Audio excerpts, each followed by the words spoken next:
Okay, there. Why does it always do that?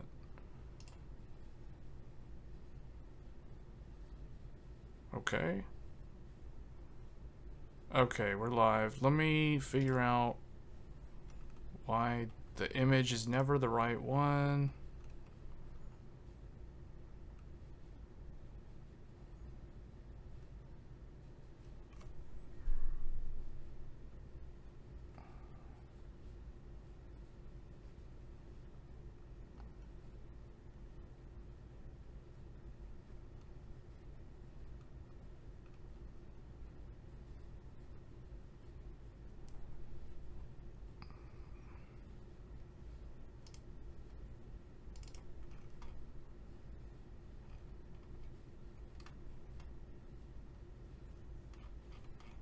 I don't know where that is. No,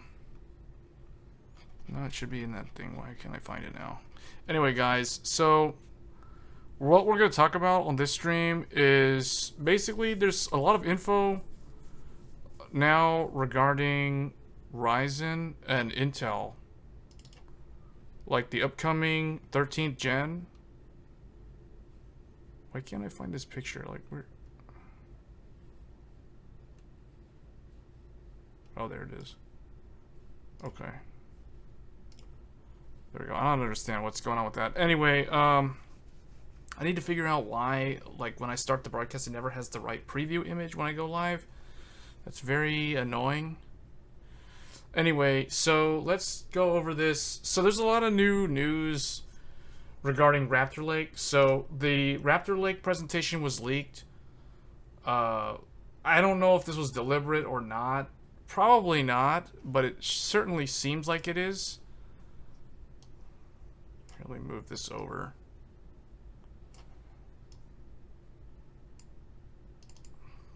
Well, actually, okay. So,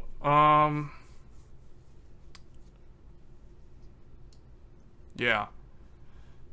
Yeah, so basically Tech Power Up posted, I don't know if they're the original ones that posted this article or if it was WCCF Tech or somebody. But regardless, the key slides for the Intel 13th Gen Raptor Lake launch presentation was leaked. Now, this presentation was supposed to be on September 27th, which just so happens to coincidentally be the launch of the Ryzen 7000 series. So right as the Ryzen 7000 series launches, Intel's going to be announcing 13th Gen. What I really hope they do is also announce the Arc GPUs, because honestly, I'm way more interested in the Arc A770 than any of the 13th Gen. The 13th Gen, so let's get into it here. So the slides, let's just kind of go through this entire slide deck. If I zoom in, will it actually zoom? No, it won't.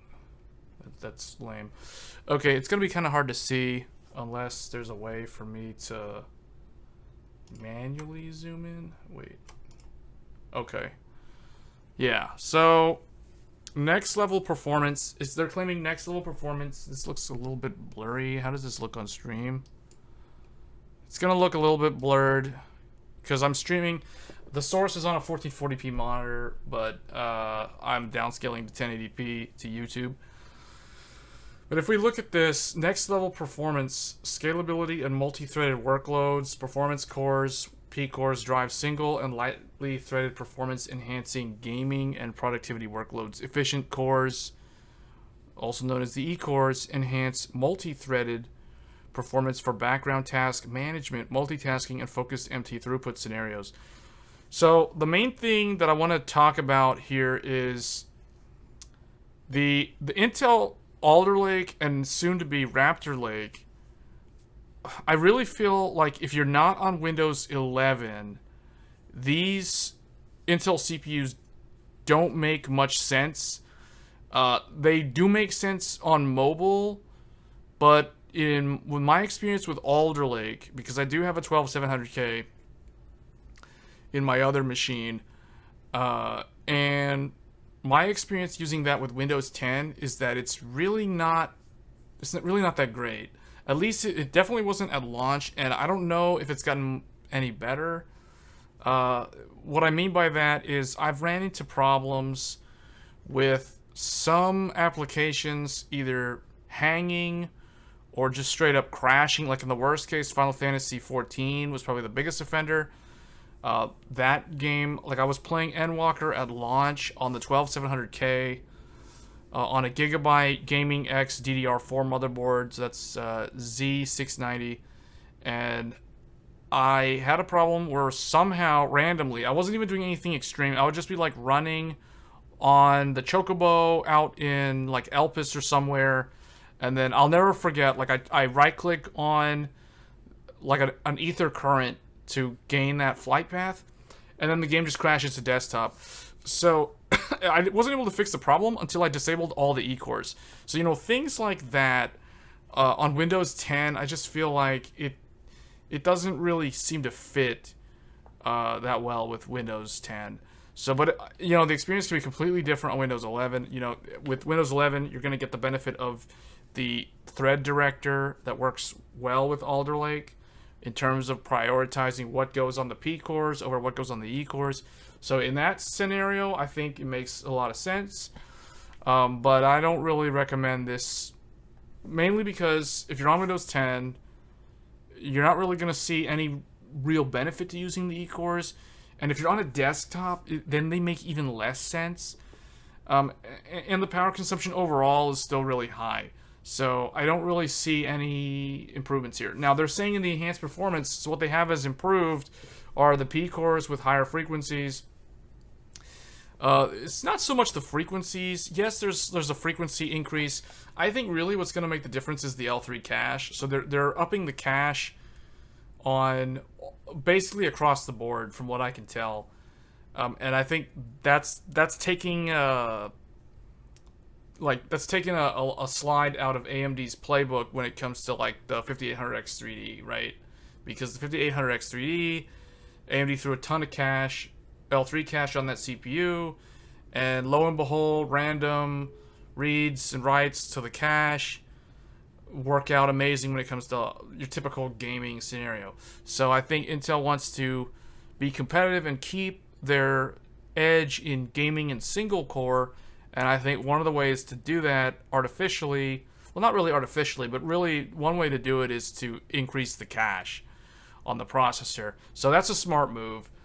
That is going to come with more, it's going to come with a higher power budget though, because, you know, cache uses a lot of electricity relative to having less cache. So it just kind of, you know, efficiency's out the window at this point. But hey, you know, whatever it takes to win, right? If they're not able to change the node, this is still going to be Intel 7, which is a 10 nanometer node, which, you know, you can take that for what it's worth. I don't really read that much into it. You know, yes, AMD is on 5 nanometer. Yes, TSMC is ahead. They're world class in terms of fabrication for silicon wafers. But I think that Intel is able to make the most with what they've got at this point. So I'll give them the benefit of the doubt. Like they're making it happen. They're bringing the performance to compete with AMD at the multi-threaded workloads. You know, with the 13900K being able to reach 32 threads because of all those extra E-cores. You know, that's the kind of thing here. So we got increased L2 cache on the Core i5 and the i7s and the i9s. So it looks like the i3s didn't really change too much. I guess the i3s, the smart cache, if there even is any R3, now I know about it, I don't even think I remember i3 or even R3 on Ryzen. Like, I don't remember those SKUs at all on these more modern processors or more recent processors. Increased core count up to 24. So that's 8 P cores plus 16 E cores. So basically, at the top end SKU, the 13900K, they're doubling the number of E cores. So that's interesting. That'll definitely help a lot with multi-thread. I don't think that'll help that much with single thread. But again, you know, they're increasing the cache on the P cores, and they're saying they're getting higher frequency on the P core. So, you know, in that regard, on the one end, improving the P core gets you that single thread performance bump, and adding more E-cores, you know, naturally that's going to bump your multi-thread performance as well. So that's an interesting way to attack the problem. Just basically throw more silicon at it without a node shrink. So it'll be interesting to see how that works out. Extended performance hybrid architecture to all Intel Core i5 desktop processors and above. So I think that's just talking about the fact that I think on some of the i5 SKUs on Alder Lake you didn't have any E-cores. I think like the 12400F or some of those lower mid to lower tier SKUs didn't have the E-cores. So adding E-cores there. That's interesting because now I think what you'll see is the 13600K. So the i5 13600 will probably be more competitive. It'll kind of overlap more with, say, a 7700X as opposed to a 7600X. So I think that the i5, which has sort of been where Intel's been really strong in recent history, I feel like the i5 Alder Lake CPU is very good. And even if you look further back, you know, back to like 10th gen, I think the i5 was still pretty good value. Although with 10th gen, it was a little bit different because you had a 10 core at the top end. And then once they moved to Rocket Lake, they were kind of limited to no more than 8 cores at the highest end on the i9. And with Alder Lake, they're still, and with Raptor Lake, they're still stuck with the 8-core design. They can't get more than 8 P-cores. So I feel like throwing E-cores on there is cool and everything, but in terms of overall balance, like a balanced processor that someone would run on Windows 10, you know, I don't know if it's going to be the best fit. You know, we'll see. So if we take a look now at the 12th gen versus 13th gen Intel Core desktop processors. So you've got 12th gen on the left, you've got 13th gen on the right. So this is what's going to be new. Not a whole lot changed. You see really only 2 things on the chipset here. So actually really nothing. The only difference that I can tell is your top end SKU adds more E-cores. You're still capped at 8 P-cores like we said previously. You get double E-cores on the i9. I think you also get more E-cores on the i7. I think the i7 now, the i7 13700K is pretty much a 12900K with more cache and higher frequency. I think that's basically what that's going to be. I think that's probably going to be the one to get.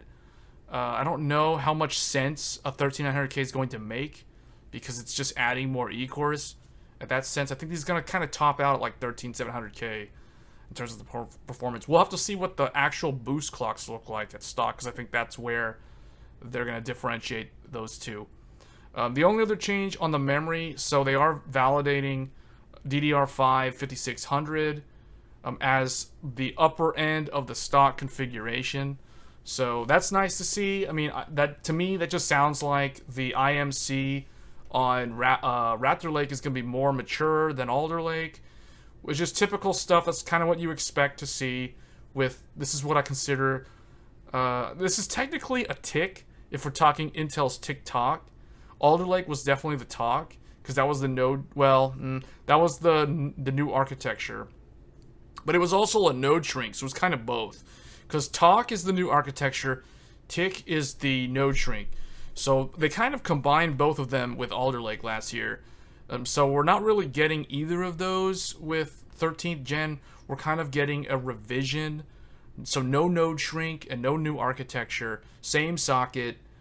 And we're just getting tweaks to the frequency and cache.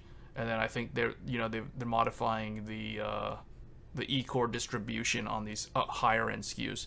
That's basically it. So not a whole lot. So it's definitely a lot more boring, I would say. For lack of a better word, it's more boring.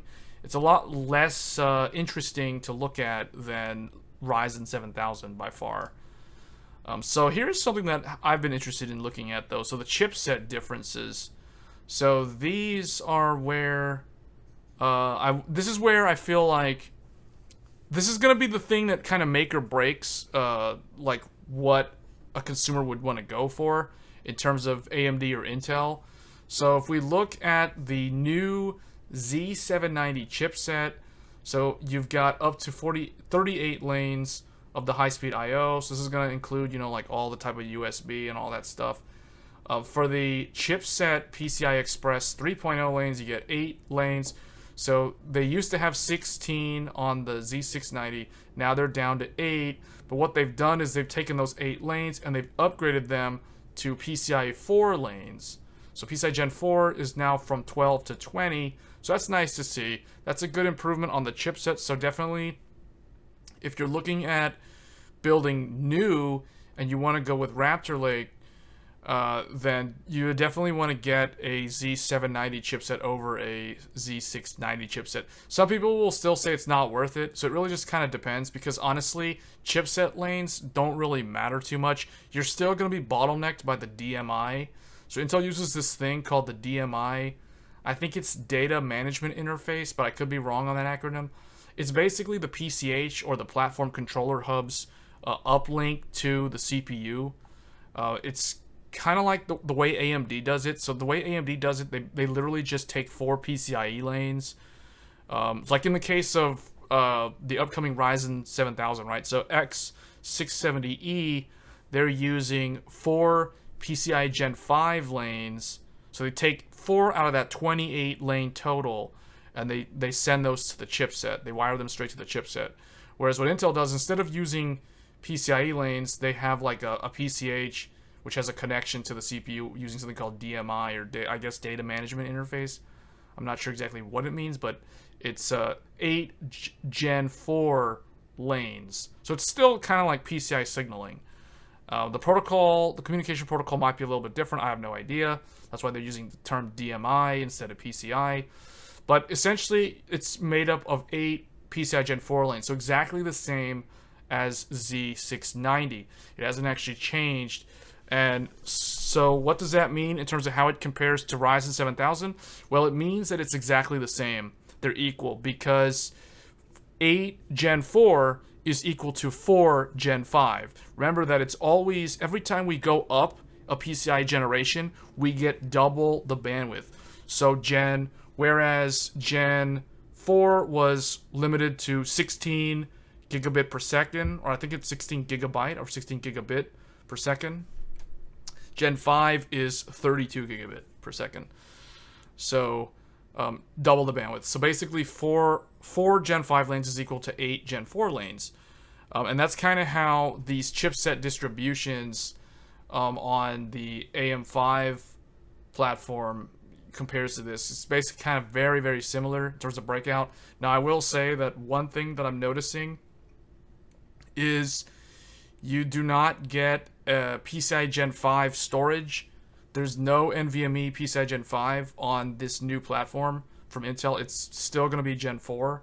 So if you're interested in getting one of those upcoming blazing fast Gen 5 NVMe M.2 drives, then you're going to kind of be limited to Ryzen 7000. Because that's a little bit of a bummer. I'm surprised that Intel doesn't have that on here.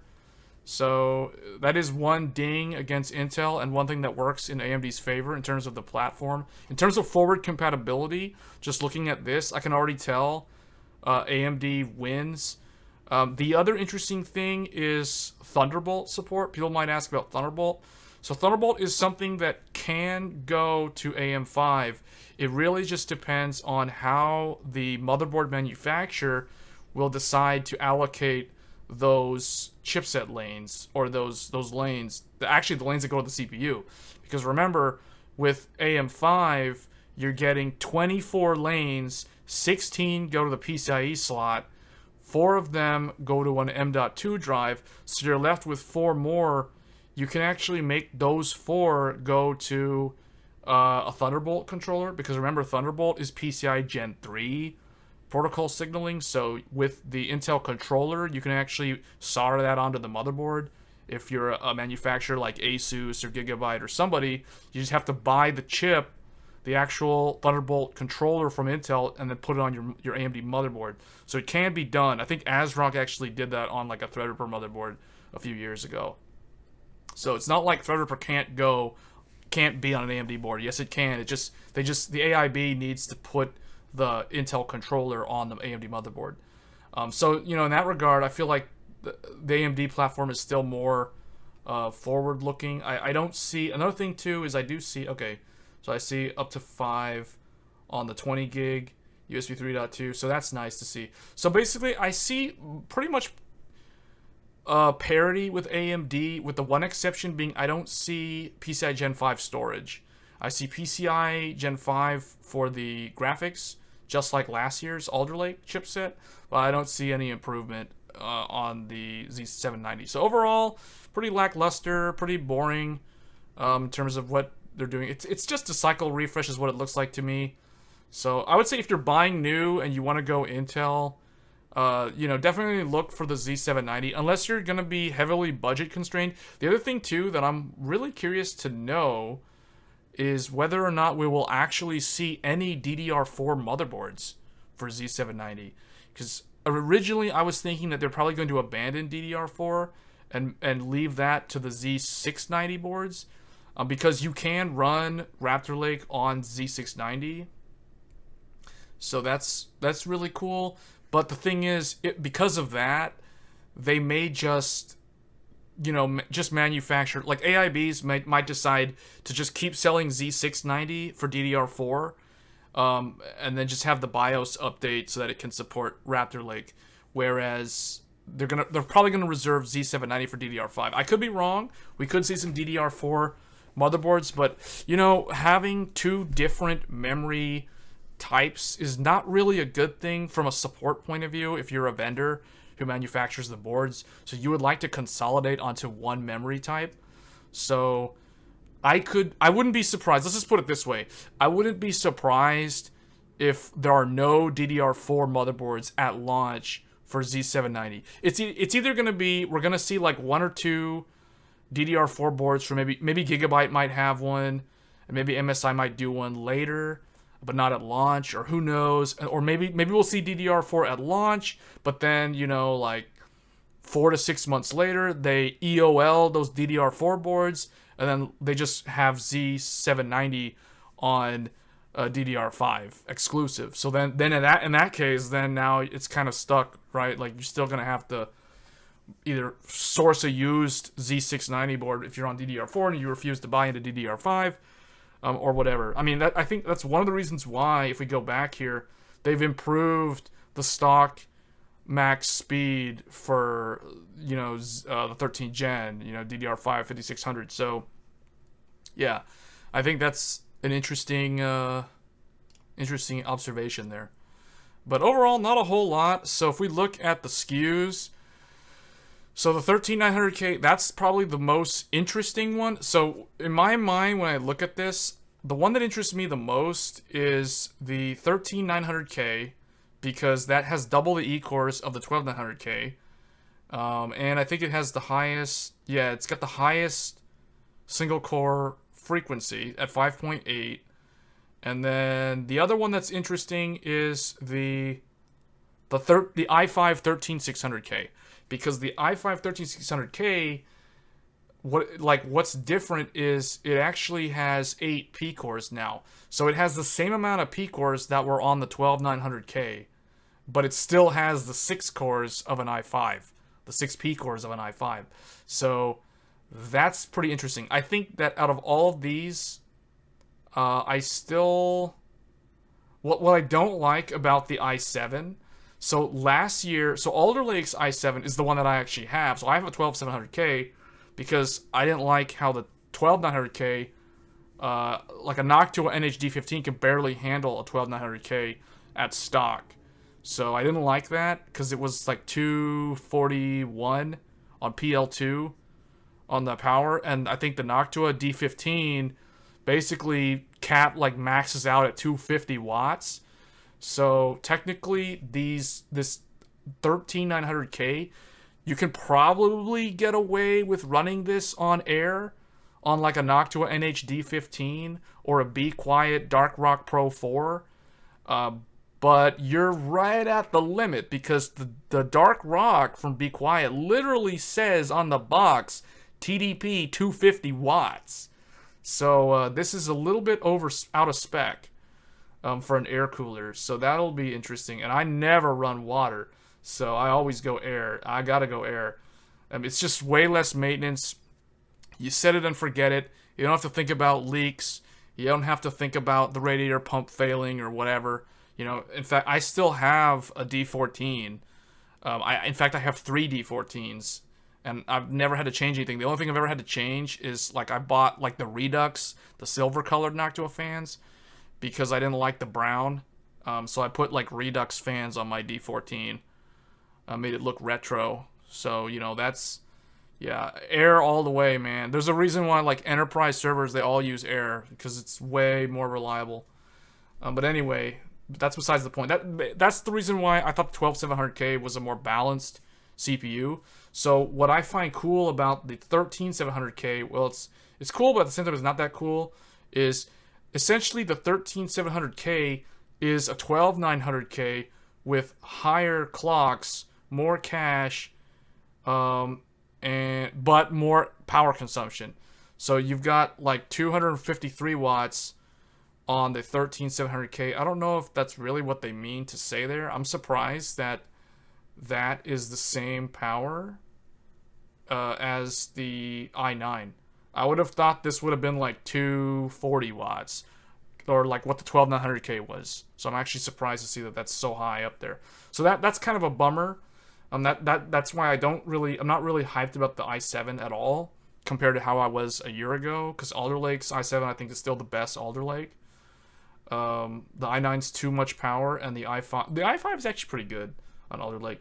But this i5 though is actually really cool. Like the 8 E-cores on the 6. So if you're on Windows 11, and anyone who's watching, if you feel free to comment and we can have a discussion on this. But I would say if you're on Windows 11, the i5 13600K does look like a solid pick. If you're on Windows 10, I wouldn't recommend any of these Intel CPUs. I would recommend AMD. I'd recommend Ryzen 7000 for Windows 10 users. I'd recommend either or. So for Windows 10, straight up AMD, hands down. Like, I wouldn't even bother looking at Intel. I've had so many issues with Windows 10 and my 12700K. I don't even want to go into that. There was a lot of teething issues. It was pretty much just as bad as like Ryzen first gen back in 2017 at launch for Alder Lake. Terrible. At least if you're on a DDR4 motherboard. I have no idea how the DDR5 motherboard experience was, but DDR4 with Alder Lake at launch on a Gigabyte motherboard was basically trash. So, but anyway, so Windows 10 and Alder Lake, Windows 10 and Intel in general, 12th and 13th gen, just they don't like each other. So, but Windows 11 is a different story, because Windows 11 you get the benefit of using Intel Thread Director, which supposedly is much smarter at assigning the workloads between the E-cores and the P-cores. So yeah, Windows 11, you could go AMD or Intel and you'll probably be fine regardless of which way you go. But if you're on Windows 10, definitely AMD is the way to go. That's kind of how I would oversimplify it for those that are kind of on the fence and don't lean one way or the other. So that's basically the Raptor Lake leak. If anybody is watching, we've got viewers. I just don't know if anybody has any questions or anything about Intel's Raptor Lake. Here's a poll question on Tech Power Up. So, what are you most excited for? In my mind, I want to say Zen 4, just because it's right around the corner. We're literally less than 3 weeks away from the launch. Definitely not Raptor Lake, although it's cool. Don't get me wrong.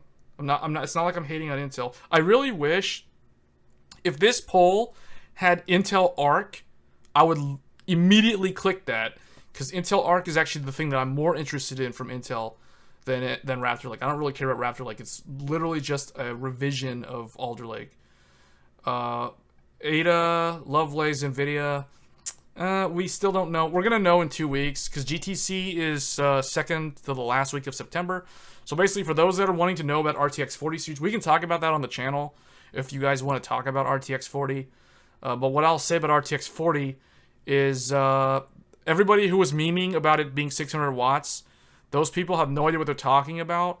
The only reason why those rumors about 600 watt TDP was a thing was because those new graphics cards from Nvidia are probably going to be using the new PCI Gen 5 connector, just like the RTX 3080 does. and the 3080 Ti. So because of that, you know, like everyone's thinking, oh man, it's gonna be 600 watts. No, it's not gonna be 600 watts. It's pretty much gonna be the same as Ampere. So, you know, like 350 watts for like a 4080 probably, and then like the 4090 will probably be 380 watts, 400 watts, 450 watts, somewhere in that ballpark. I can't see them going well beyond 450 watts, just because at that point, like if somebody is crazy enough to try to run SLI with like 4090s or 4090 Ti's, there's a good chance that they're going to trip like OCP on their power supply, or they're going to work like, the worst thing that could happen is they could trip like the breaker on in like their house or their apartment, and that's not good. So because of that, I don't really think Nvidia can raise the power that high. But I think the reason why they're having to pull really high power numbers is to stay competitive with AMD, because AMD is kind of changing the game on them with these multi-chiplet designs, and I think that that's really forcing Nvidia to almost pull an Intel and just throw efficiency out the window and raise power. You know, Chernobyl, raise the power.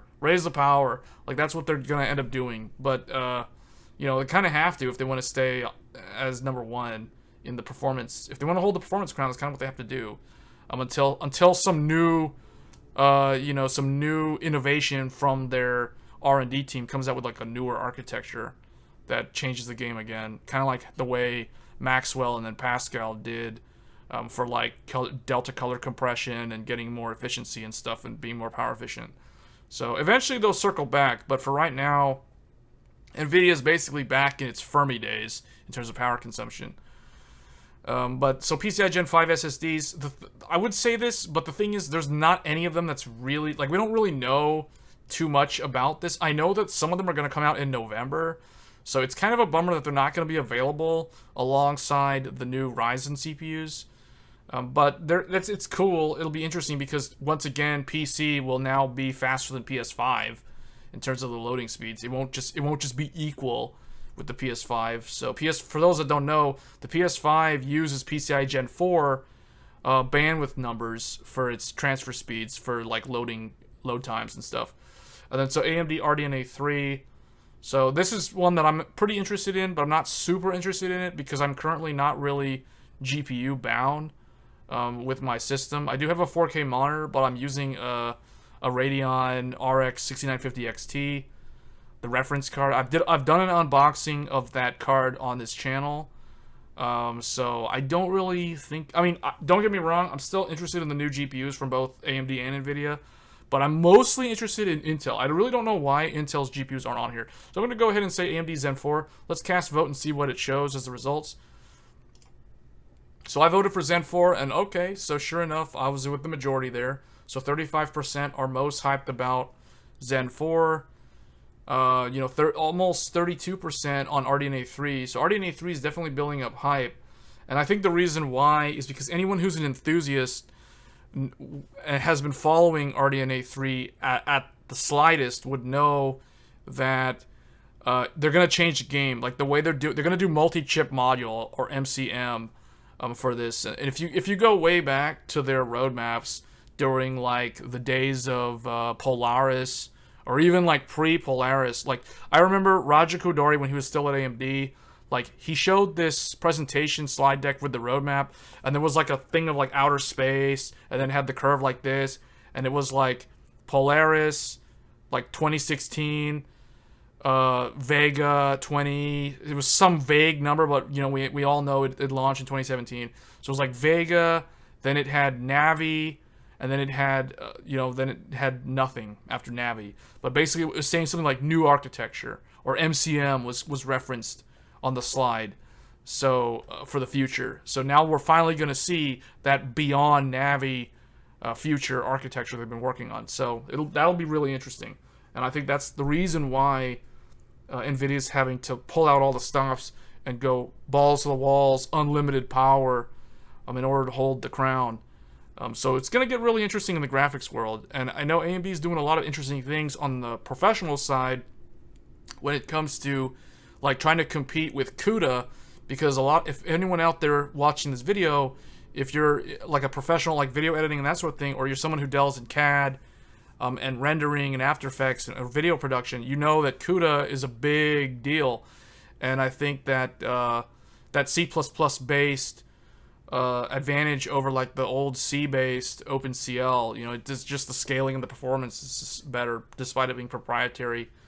But it's cool that AMD has made a lot of inroads on building like translators for the API so that you can translate CUDA code into either like something that's going to run on AMD, whether we're talking like OpenCL or whatever they've been working on. I'm not aware of any other name for it, but I know that they're doing a lot on that. And then on the data center side too, they're making inroads on like working with VMware to translate, you know, like Intel-based VMs to basically to migrate to native like AMD EPYC-based servers that run the VMs. So in like VMware and stuff. So that's really interesting to see. So I feel like AMD is making a lot of really, really good moves in terms of like pivoting and moving the company in a forward-thinking direction. And I feel like Pat Gelsinger over at Intel, he said it best. I think he summarized it better than anyone else. And him being a competitor to AMD, like he said that right now the competition has a lot of momentum. And he's really talking about AMD when he's talking about this because, you know, he's saying like he recognizes that they're like AMD's doing all the right things, right? Like, so Intel's really trying to scramble and get their act together because they know that the data center side could be threatened by EPYC long term, you know, like 5 years from now, what's that market going to look like for Intel? How's that TAM going to get redistributed? And then on the same time, on the graphics side, you know, Intel's wanting to get into graphics, but, you know, they've, like Raj and those guys, and now Tom Peterson, they've been over there at Intel for a number of years now. And, you know, the best they could muster is, you know, 3060 Ti, RX 6700 XT, maybe 3070 levels of performance, which is okay. I mean, I'm not saying that it's bad. It's good. They had nothing, right? They basically had nothing, and in the short time that Tom or Tap and Ryan Shrout and Raja Koduri and all these big like graphics, well, you know, Raja Koduri and Tom Peterson, basically like AMD's top and NVIDIA's top, or like, you know, two of the really good like GPU guru guys, put them in Intel, work together, and now you've got like essentially 2080 Ti. People are thinking like they don't know how to compare Arc. So for those that don't really know, I'm just gonna go ahead and say right now, like Arc A770, and people can correct me if I end up being way off, but I'm gonna say right now, I'm gonna make a declaration. Arc A770 is basically equivalent to an RTX 2080 Ti. It's an RTX 2080 Ti with 16 gigabytes of memory versus the 2080 Ti's 11 gigabytes of memory. So think about that for a second. So these guys have only been there for a number of years. You know, Raja left AMD. He went on sabbatical after Vega was poorly received. So at the end of 2017, he left AMD. He started working at Intel at the beginning of 2018. Coincidentally, that was when Ethereum crashed. That was when crypto crashed. Raja went over to Intel, and then I think Tom Peterson like went to Intel. Oh, I don't know the exact time frame on him. I think he went there either in 2018 or 2019. Oh, it was 2019. It was after the 2080 launch, because I remember he was still at NVIDIA when Jensen did the reveal for the RTX 20 series and talked about ray tracing for the first time. And like he screwed something up in the presentation. I don't know if it was on purpose or if it was on accident, but you could tell like Jensen was getting annoyed at him. I don't know if this was all staged or if this was all an act, or if it was like legit Tom like messed something up in the presentation. Like the slide deck was like too many slides forward, or he lost the place, and that kind of confused Jensen. And he kind of got annoyed at him. He kind of called him out, like, I don't know. After that, though, he left NVIDIA. So it wasn't immediately after, but he went to Intel after that. So, yeah. So basically, like, NVIDIA launched Ampere without Tom. So I think he went to Intel in 2019. So he's been there what, like 3 years, a little more than 3 years now probably. But yeah, like Roger's been there since 2018, so for almost 5 years, and they were able to build something equivalent to a 2080 Ti that does support ray tracing, that does support like a DLSS equivalent. So yeah, I'm actually pretty stoked for Intel Arc. Like a lot of people are thinking it's not that great. That's because they're too spoiled by the Halo products from AMD and Nvidia, like the 6900 XT and the 3090 stuff. Like, yeah, it's a bummer that Intel doesn't have anything of that caliber. But can you really blame them? Can you really blame them? Like, they haven't ever had any like super GPU ever. It's all integrated stuff. So I want to give them the benefit of the doubt. I'm real stoked for the Arc A770. I want to get one immediately. Like, Intel can't get those out fast enough for me to get one of those. I want to get an Intel A770 and pair it up with a Ryzen X670E motherboard with a Ryzen CPU, a 7950X. So Ryzen AMD CPU plus Intel GPU. That sounds so weird to say, but that's exactly the type of computer that I want to build. I want that 16 gigabyte A770 stock reference card from Intel. That's the exact one I want. The one that they show in the trailer is the one that I want. That trailer from back in March of this year. But yeah, that's exactly what I want. I don't really care about the Ada GeForce 40 because I already know, like, I mean, the only good thing about right now is crypto's crashed. It's hit rock bottom, so I don't really think we're gonna have to deal with so many scalpers. Like, it's not gonna be like it was in 2020.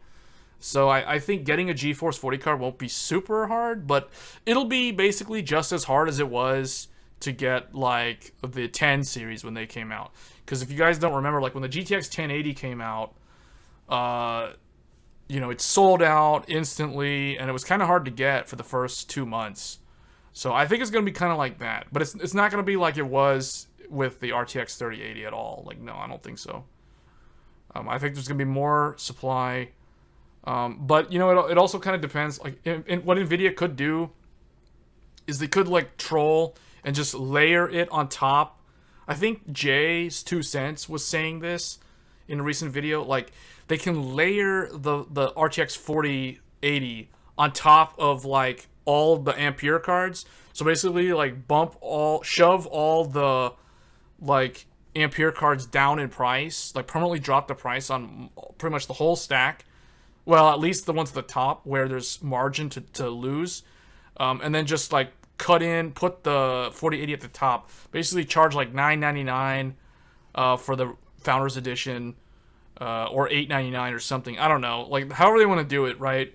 But it's not going to have more memory than the 3090. So it's going to be like at most 16 gigabytes of memory. So it's going to be equal to like a 6900 XT or a 6800 XT in terms of the memory.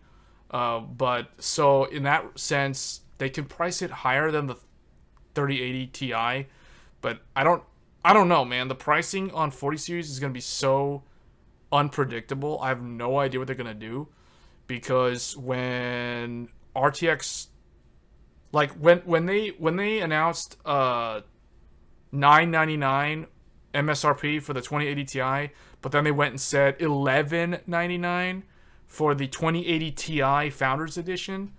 That was the first time they like basically put like Titan levels of pricing on like a top Ti card, which is kind of retarded of them to do that.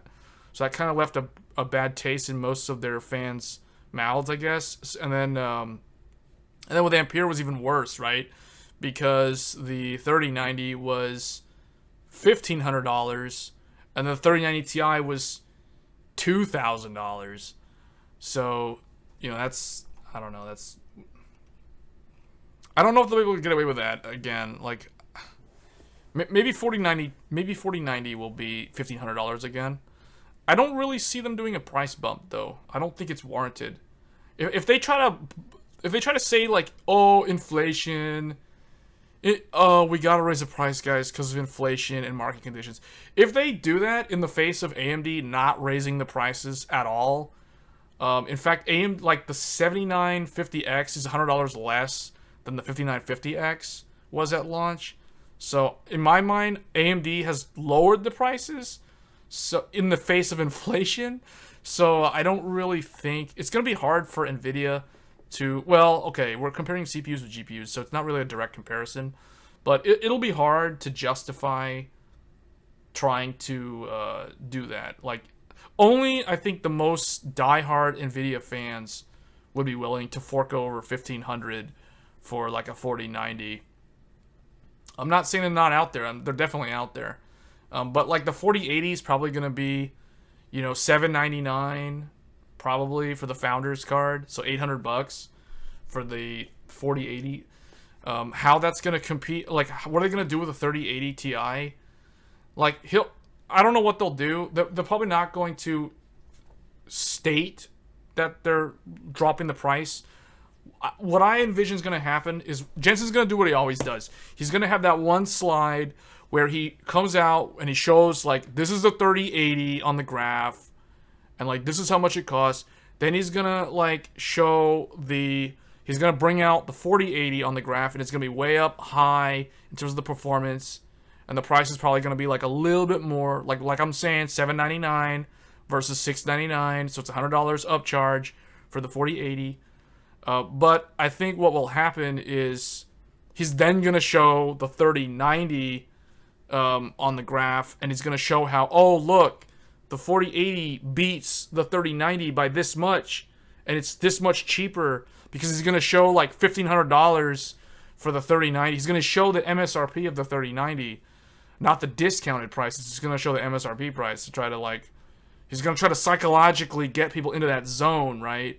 To think, oh, it's so much better and it's cheaper than a 3090, but it has less RAM. But, you know, that doesn't really matter for gaming, so because 16 gigs is enough versus like 24, you know, like he's gonna psych people out that way. So that's what I see him doing with the Ada GPUs, or the GeForce 40. Actually, if we look at this article, what is this article saying? So Nvidia's upcoming RTX 40 series cards are less than 2 months from the official launch. As we near the final specification draft, we are constantly getting updates from hardware leakers claiming that the specification is ever changing. Kopite Kimi has updated his GeForce 4080 predictions with some exciting... Okay, so first, the GPU, blah, blah, blah. He's saying... Okay, so faster memory. Okay. And yeah, see, they're clawing back the number on the power consumption. So now they're saying 420. Oh, wait, no. Previously believed, however... Yeah, that's what I was saying. See, that's exactly what I was saying. I haven't even read this article yet. Like I said probably 10 minutes ago that the 4080 is probably been like 350 watt TDP. And here we go. Now he's saying it's 340 watt TDP. So, yeah, I knew it had to be 300 something, because 400 something doesn't make any sense, considering this isn't their highest end GPU. So, yeah, this is 20 watts more than the 3080, and it's probably going to be faster than a 3090 Ti. So that makes sense. What'll be interesting to see is typically with Nvidia, the 70 series card of the new generation is right around the speed of the 80 Ti variant of the previous gen. So what do I mean by that? So think about it like this. When the 1070 came out, Jensen Huang kept saying faster than a 980 Ti. And it was a little bit faster. It wasn't like that much faster, but they were close in the same performance tier. Like the 1070 at launch was probably like 2 to 5% faster than a 980 Ti. But you get what I'm saying? Like the 70 series card is always kind of overlaps with the 80 Ti of the last gen. So if we go by that math, if you look at the 2080 Ti, the 2080 Ti is kind of like a 3070, but the 3070 is still faster than a 2080 Ti, right? So a 2080 Ti is basically a 6700 XT, or an Intel Arc A770. So, so if we go by that, right, like 3070 is equal to, roughly equal or a little bit above a 2080 Ti. So what does that mean? That means that the 4070 is going to be like a 3080 Ti, or a little bit faster than a 3080 Ti. Now, what's interesting this time around is there's a 3090 and a 3090 Ti. So what I want to know is how, you can kind of extrapolate what that means. That means, so and we can actually use Tech PowerUp's GPU database to validate what I'm thinking here. So if we look at this is the nice thing about this website. So the 3090 Ti is like right here, right? So let's go to the 3080 Ti. So the 3080 Ti, RTX 3090 Ti is 9%. So we can kind of round that up to 10%. We'll just call it 10%. So the 980 Ti is roughly 10% faster than a 3080 Ti. So going by that, and what did I just say earlier? Typically, the 70 series GPU of the next gen is roughly equal to or slightly better than the 80 Ti. So the 4070 Ti is faster than the 3080 Ti. Not by much. In some games, it might actually be slower. So it really depends on like the CUDA cores and all that stuff, or the shaders or whatever. So going by this means that if you wanted to get a 4070 Ti, you can think of it as like a 3080 Ti, but for less money, because the 4070 Ti is probably going to be, you know, $500 to $600. I'm just guessing. It could be $549. It could be $499. It could be $429. It could be, you know, maybe $579. It could be $600 for a 4070. But that's still significantly less than $1,200 MSRP. So you can think of it like, you know, half the money for the same or a little bit better performance. That's one way to look at it, right? So, yeah, I mean, the 4070 is probably going to be, it depends, because, you know, I don't know, man. I don't know how many people want to buy, like, $500 plus GPUs, but this is where they kind of psych you out, because they think, like, oh, it's half the money for the, you're basically 50%, it's like a 50% off on like a 3080 Ti performance level card. And it sometimes beats it. Sometimes loses, sometimes wins. That's kind of what the 4070 is. But for those who have a 3090 Ti, you know, 4070 doesn't make any sense, because it's going to be either the same or weaker most of the time compared to 3090 Ti. The only card that's going to be faster than 3090 Ti is going to be 4080. 4080 is going to be like, I don't know, maybe 25, 35% faster, maybe 40% faster. We have no idea. I wouldn't be surprised if it's like around 45 to 50% faster than the 3090 Ti. I don't think it'll be like well above 50%. Like, people who think that the 4080 is going to be 90% faster or 2x 3090 Ti, I think those people are delusional. If you look at the shader count, it doesn't scale that way. So I could be completely wrong. Who knows? The architecture could be completely different. But I think to temper expectations, I would kind of expect somewhere between 35 to 50% faster than the 3090 Ti is where I expect the 4080 to land. Keep in mind, I'm talking about the 4080. I'm not talking about the 4090. I'm not talking about any Ti cards or any of that sort of thing. But I expect the 4070 to be around 3080 Ti. The 4080 is going to be above the 3090 Ti. But I don't know how much. I'm going to say around like 40% on average. Who knows? But that's basically all I have to say on the GeForce stuff. So if we go back, but we're going to learn more about this in 2 weeks, because GTC is coming soon. How are we doing on time? No one's really said anything yet in the chat. I'm surprised, because I've had viewers come and go. At one point, we had 28 viewers, and no one was saying anything in the chat while we were talking about Raptor Lake, so that was kind of disappointing. But, yeah, Yeah, if anyone who is just tuning in right now, feel free to ask a question on any of the stuff that we've been talking about. We've basically been talking about Zen 4, Intel's Raptor Lake, NVIDIA. We just finished talking about NVIDIA's GPUs. I kind of talked about RDNA3. I don't really know much about RDNA3.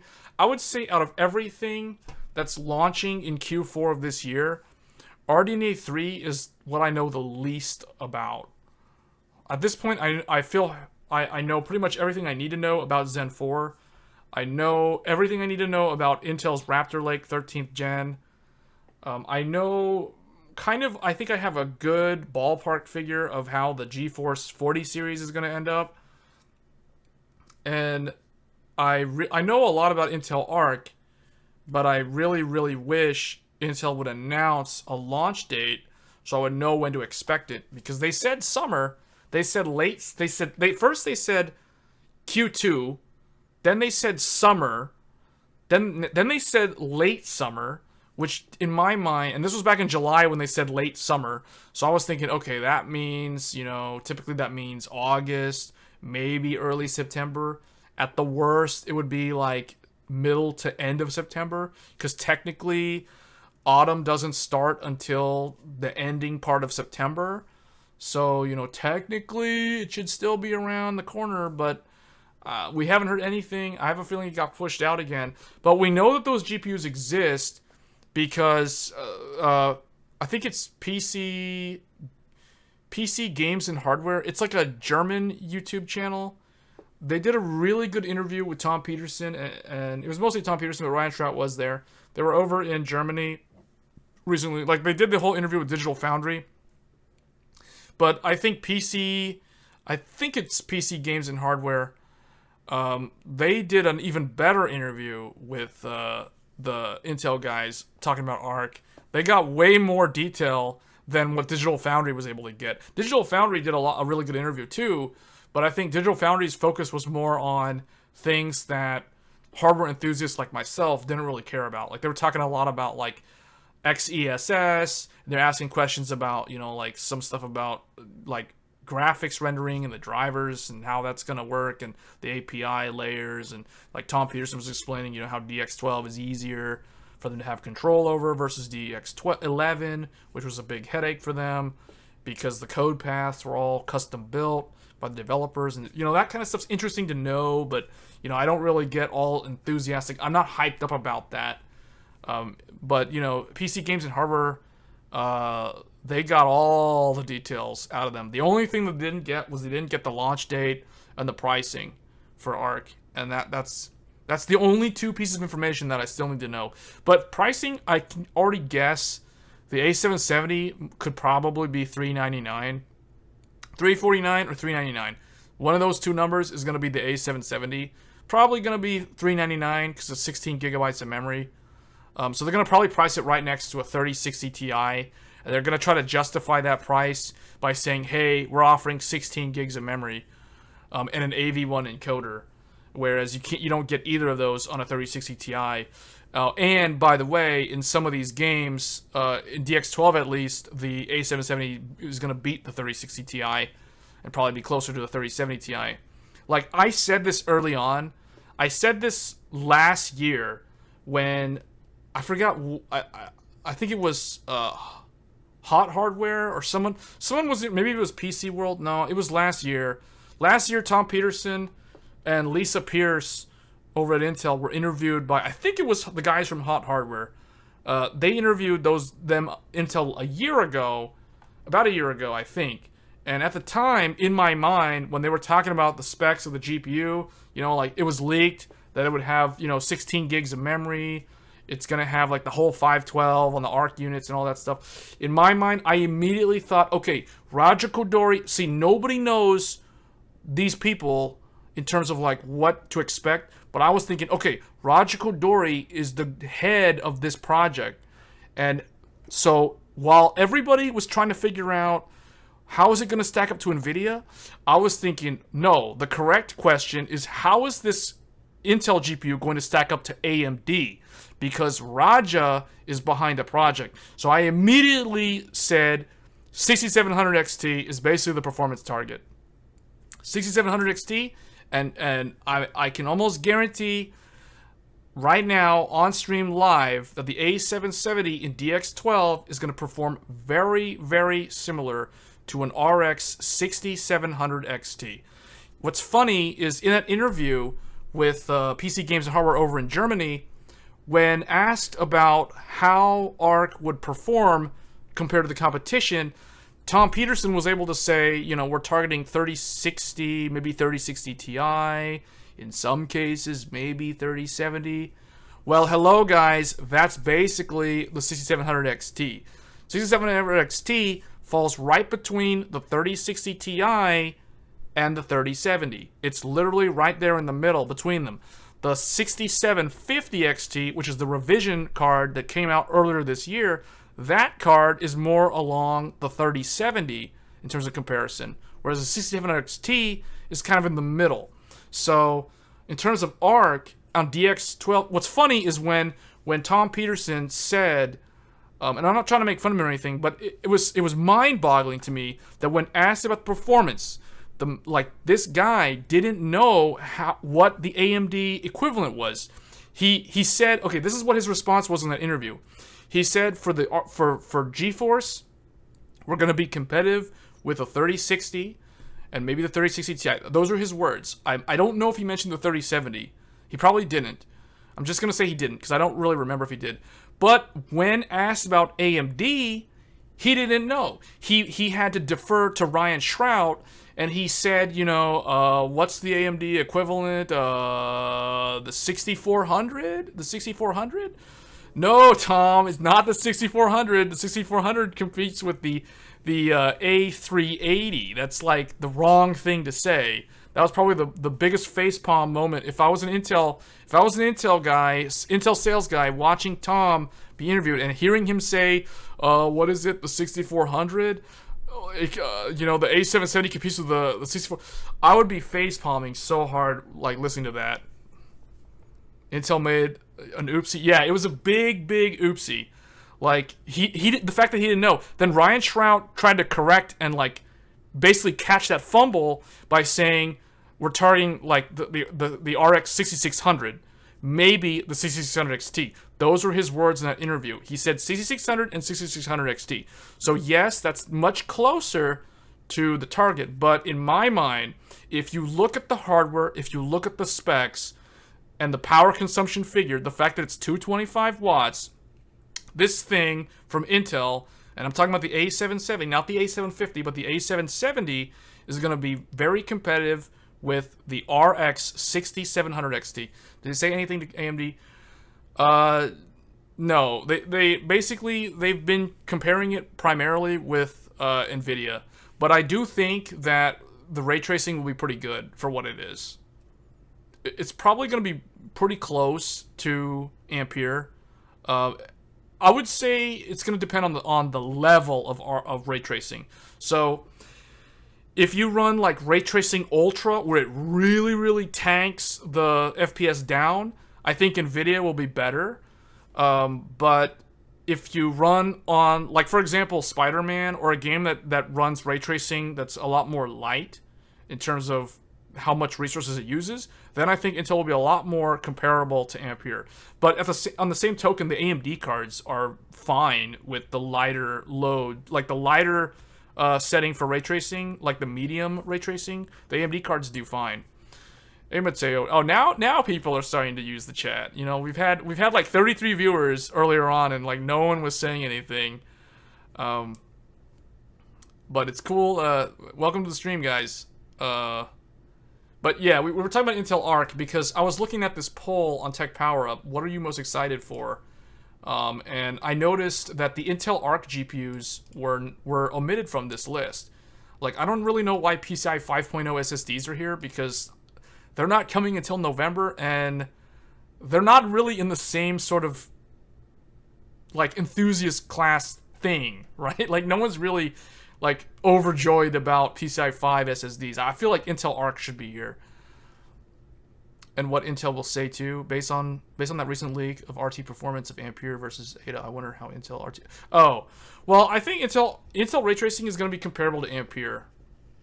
At least Alchemist. I don't know about Battle Mage. But yeah, my thing is ray tracing is cool, but I think it's kind of a meme.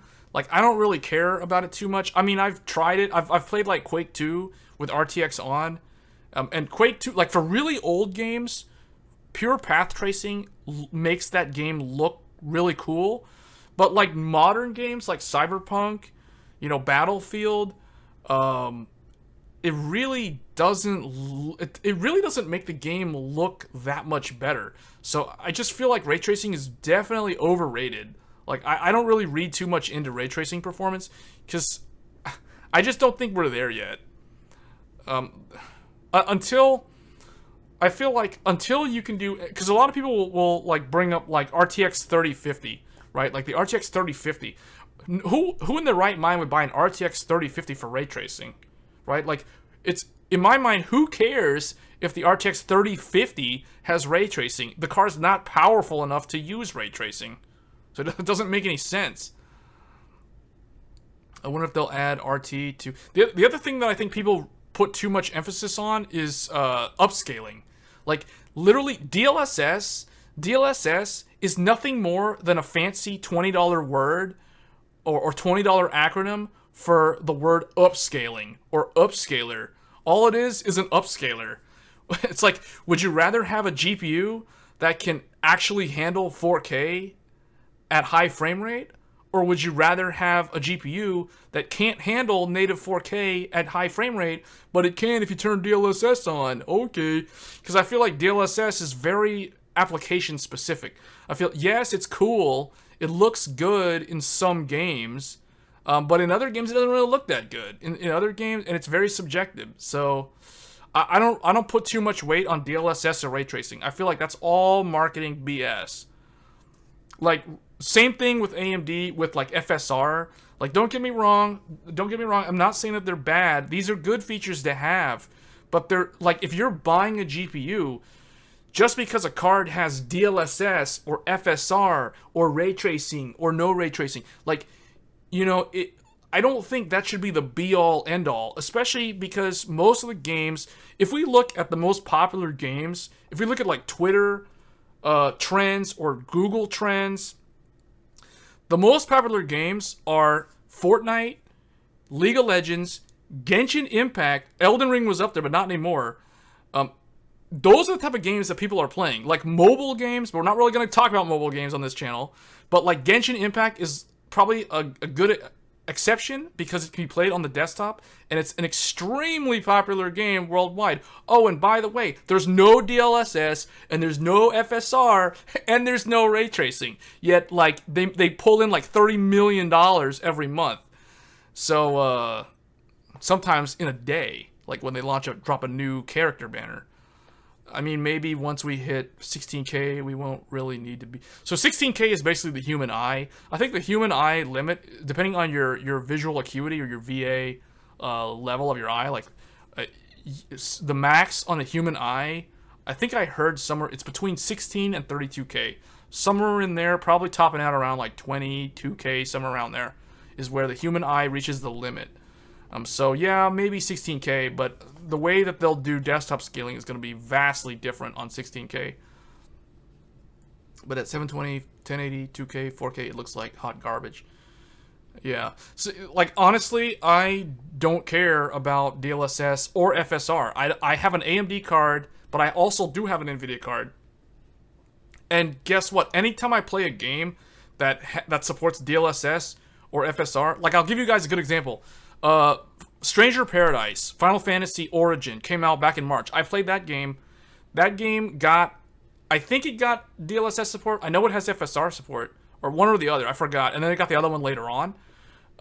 I don't care. I don't run those upscalers on the game. I just play the game at 4K, and that's it. I don't really care. I just leave all that garbage features turned off. Like, I don't need that stuff. Because the worst thing that could happen is the game could have a bug with DLSS or a bug with FSR.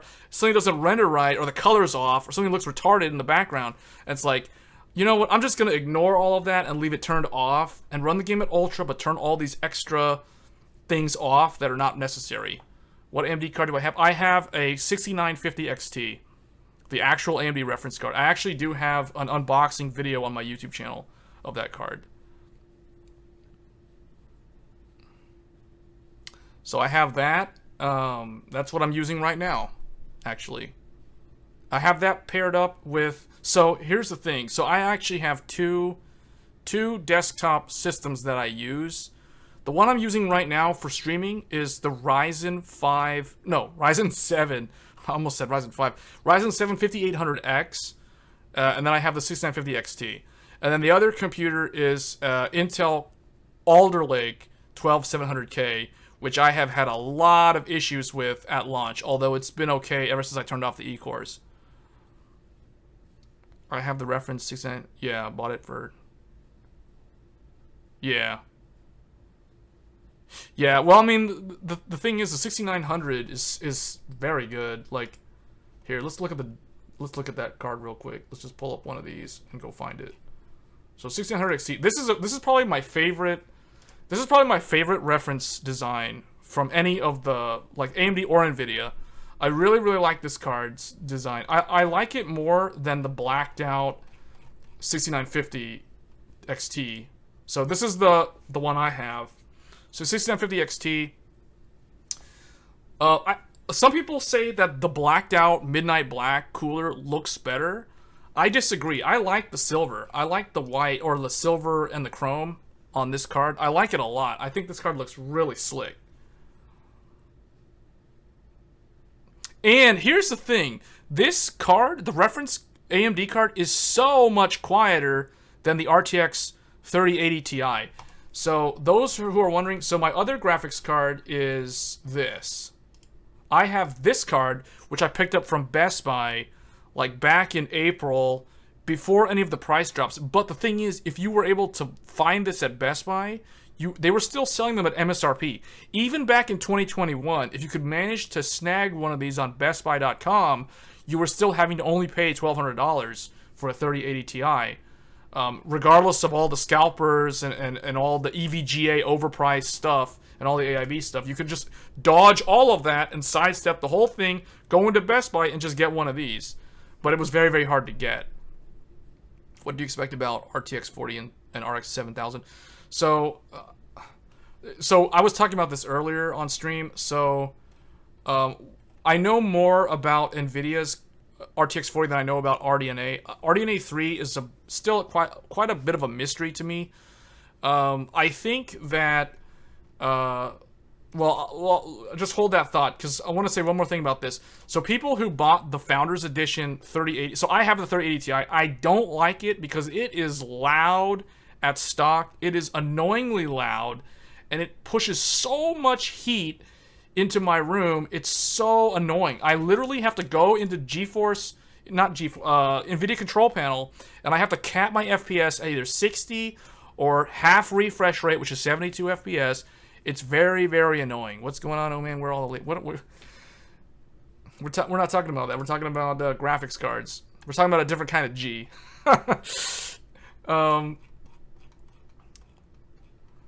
What do you expect? RTX? Oh, well, okay. But this card, though, this card is super quiet. It is super quiet. Its power consumption is a little bit less than the 3080 Ti, but it performs exactly the same. So it's like, it's quieter. And the other thing too that I don't think a lot of people know. So I actually use an AverMedia 4K capture card for my PS5.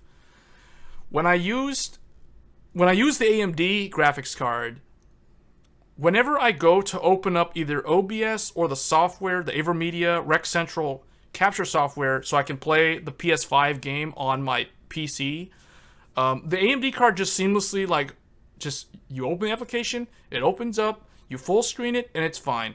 Nothing special. Same deal when I do VR. If I connect the Oculus Rift or the Oculus Rift S, and I open up Steam VR with this card, it just opens up and everything's fine. Now let's go talk about how it works on the 3080 Ti. On the 3080 Ti, I don't know why this actually. I think I have a hypothesis of why this happens. But when I'm using the 3080 Ti, and it did the same thing with the old GTX 1080. So it's an NVIDIA driver behavior, if you will. So anytime I go to open Steam VR, and if I'm on my RTX card, all my monitors, I'm using 3 monitors. I have a big 4K Sony InZone, which I have a video about on this channel, like right in front of me. And then I have like 2 1440p 24-inch monitors, like on the sides. So I have a triple monitor setup and I have a VR headset.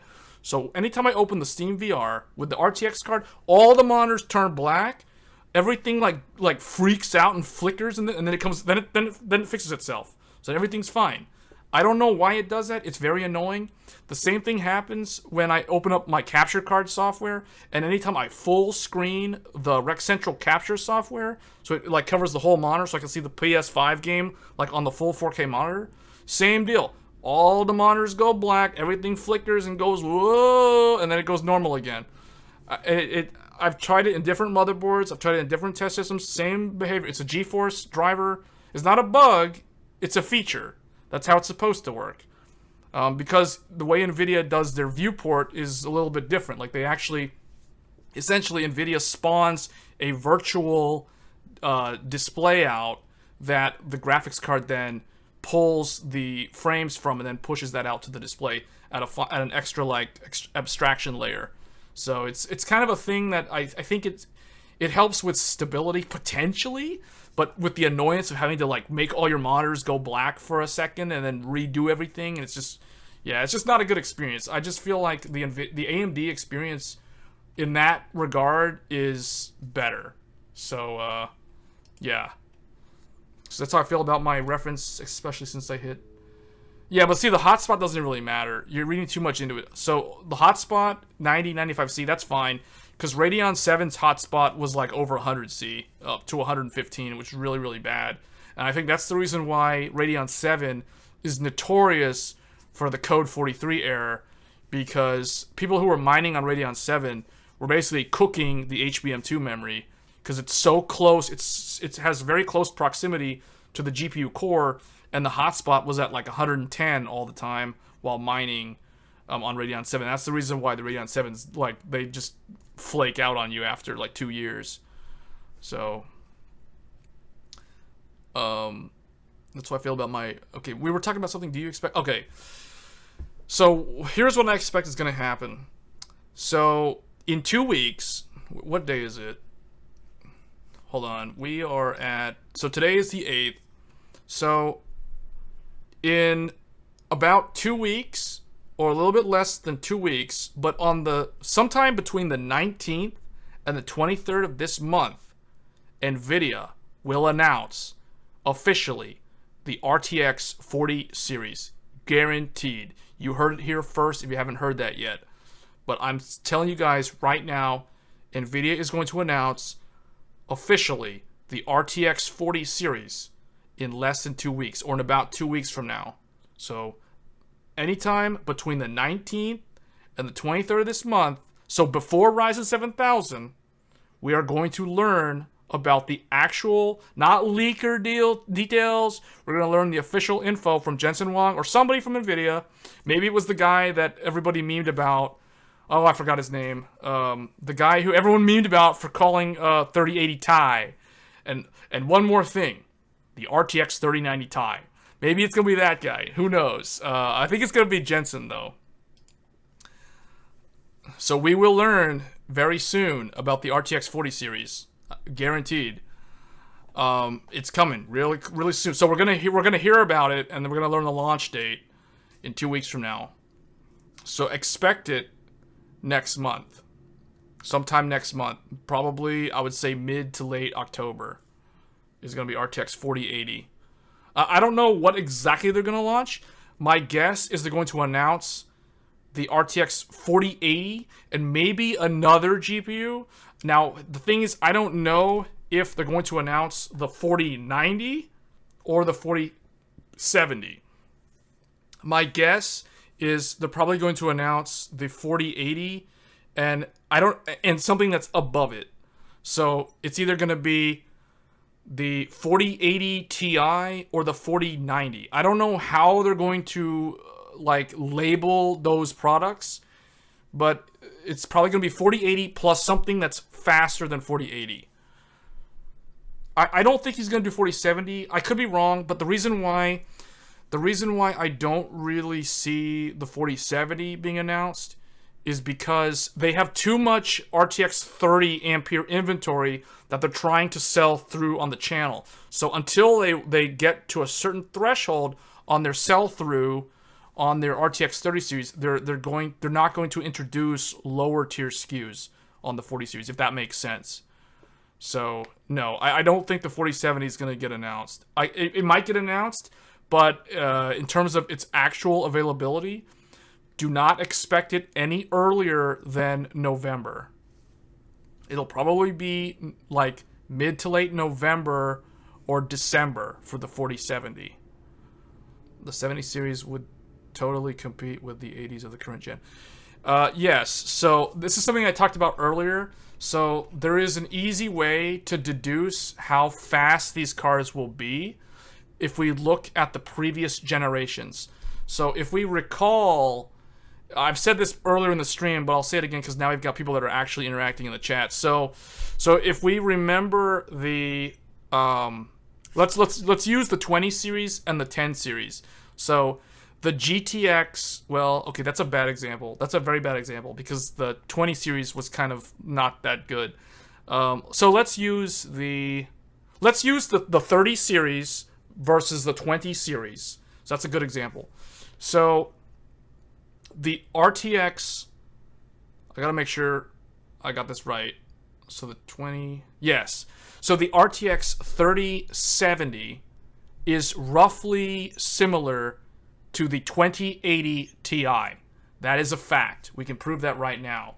So the 30, let's go to 3070. Where's that at? 3070 is right here. So if we go find the 2080 Ti, look at this. So the 2080 Ti is right there, 94. So let's go to 2080 Ti. 2080 Ti is roughly 7% slower than the 3070. So it's basically a 6750 XT. So, and remember guys, Arc A770, for those that don't know, Arc A770 on DX12 is a 6700 XT. So we already know the performance of the Arc 770. It is basically a little bit better than a 3060 Ti and is kind of around a 2080 Ti, 3060 Ti. That's an A770. Now in DX11 games, it's probably going to be more closer to a 6600 XT. Like Tom Peterson and Ryan Schreiber have already confirmed this. Like they didn't say 6700 XT because apparently they didn't do their homework on AMD's cards. But you know, that's basically what the A770 is going to be. It's basically this with 16 gigabytes of memory. So anyway, so going back to what I was saying, so 2080 Ti is kind of similar to a 3070, right? Because it's basically a 6700 XT, right? Or a 6750 XT, right? It's actually the same thing as a 6750. So anyway, where I'm going with that is we can extrapolate from this that the 4070 will be equal to or slightly faster than the 3080 Ti. So you're looking at 4070 right here on the screen, whether you know it or not. Now I think the 4070 might be another 8 gigabyte graphics card though, so keep that in mind. I could be wrong. Maybe they're gonna go with 10. Maybe they're gonna go with 12. I don't actually know. We'll have to wait and see. But Nvidia, in my opinion, or my experience rather, Nvidia usually shortchanges you on the memory unless you go for the highest end SKU. I'll say that again. Nvidia shortchanges you on the memory, meaning they don't give you enough memory for your money compared to the competition. AMD has always offered you more memory. So, and that's the reason why a lot of, you know, all this stuff about, all this memeing about AMD, fine wine, all that stuff, a lot of that is because the AMD cards have more memory. And if we go further back to like Vega versus the GTX 1080, the way I would describe Vega or the 1080 to somebody, like if I was talking to a friend that is not like a tech enthusiast and they don't really know, and they just want to know like a good analogy for like Vega and 1080, I would tell them the Vega is like a V6 gasoline engine. The GTX 1080 is a 4-cylinder turbo. That's basically what they are. They'll give you the same 0 to 60 performance. One of them is a V6, so it'll use more gasoline, more petrol, more whatever, more diesel, whatever it's running on. The other one will be more efficient. It'll use less fuel. That's the GTX 1080. So think 4-cylinder turbo or supercharger versus traditional V6. That's what the Vega is. That's how I've always explained it to people. So what I mean by that is AMD has always given the user more brute force hardware. They typically come with better VRMs on the reference cards. They come with more memory, and they come with more like shader cores. If we're comparing SKU to SKU, right? Like, yes, the NVIDIA card is equal in performance, but as they age, because the NVIDIA is more lightweight, it has less hardware. So it's just not going to age as well, right? Like, turbo engines typically don't last as long as V6 engines. That's just how it is, right? So that's why I've used that analogy pretty much for every single GPU generation, starting from Tahiti, which is the old granddaddy of GCN, the 7970 gigahertz edition, all the way until Radeon 7. After Radeon 7, that's where things started changing. That's where the tables flipped, right? Because RTX 30 is now a V6 engine. And the Radeon card's not really... The 6900 XT is also a V6 engine.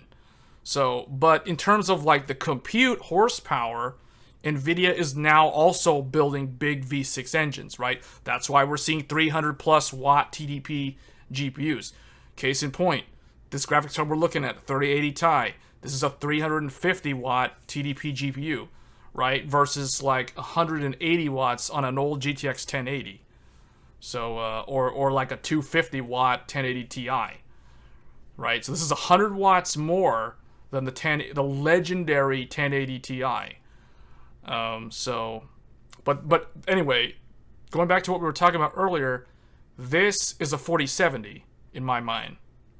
So what does that mean for the 4080? It means that the 4080 is going to be faster than this, the 3090 Ti.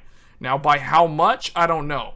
It could be that the 4080 is 25% faster, 35% faster, maybe even 45% faster.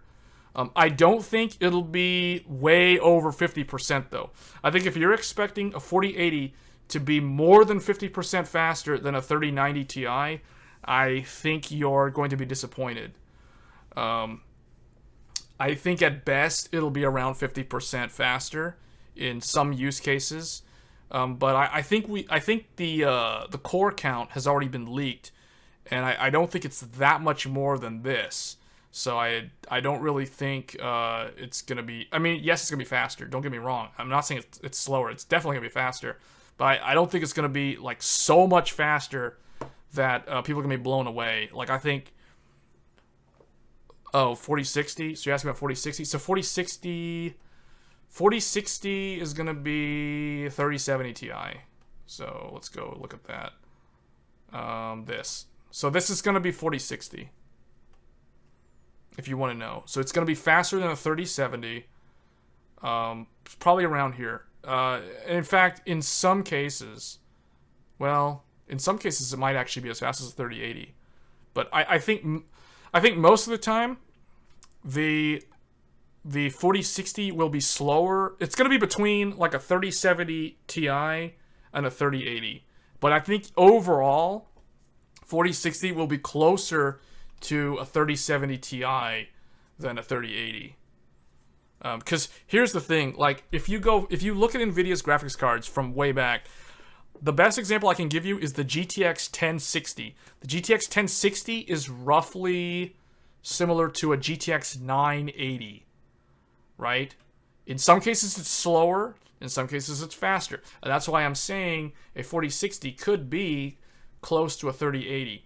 Now, the reason why I think that in most cases it'll be slower is because I don't think the core count will be significantly higher. And I also think the bus width on the 4060 is going to be significantly smaller than what you have on this card, which is why I think this card will be able to keep up with the 4060 and oftentimes probably beat it. That's why I'm trying to temper your expectations and kind of expect that it's going to be closer to a 3070 Ti. In fact, I think the 4060 is probably going to have the same amount of memory. It's going to have 8 gigs of memory, and it's probably going to be like on a 192-bit bus, or maybe well, I don't know about that. I don't really know, because usually NVIDIA, it's very predictable. You can derive their memory size based off of the bus width. So typically, if it's like 192-bit, that means it's going to be like 6 gigs. I think if we look at, what's a good example? Well, let's just use the 1060 as an example. So right here, see? 192, 6 gigs. So that's how you can easily derive NVIDIA's memory. It's not always like that, but most of the time it is. Because, you know, they also have like a 3 gigabyte version of this card, which is basically garbage. But a lot of people ended up buying them because they didn't know any better.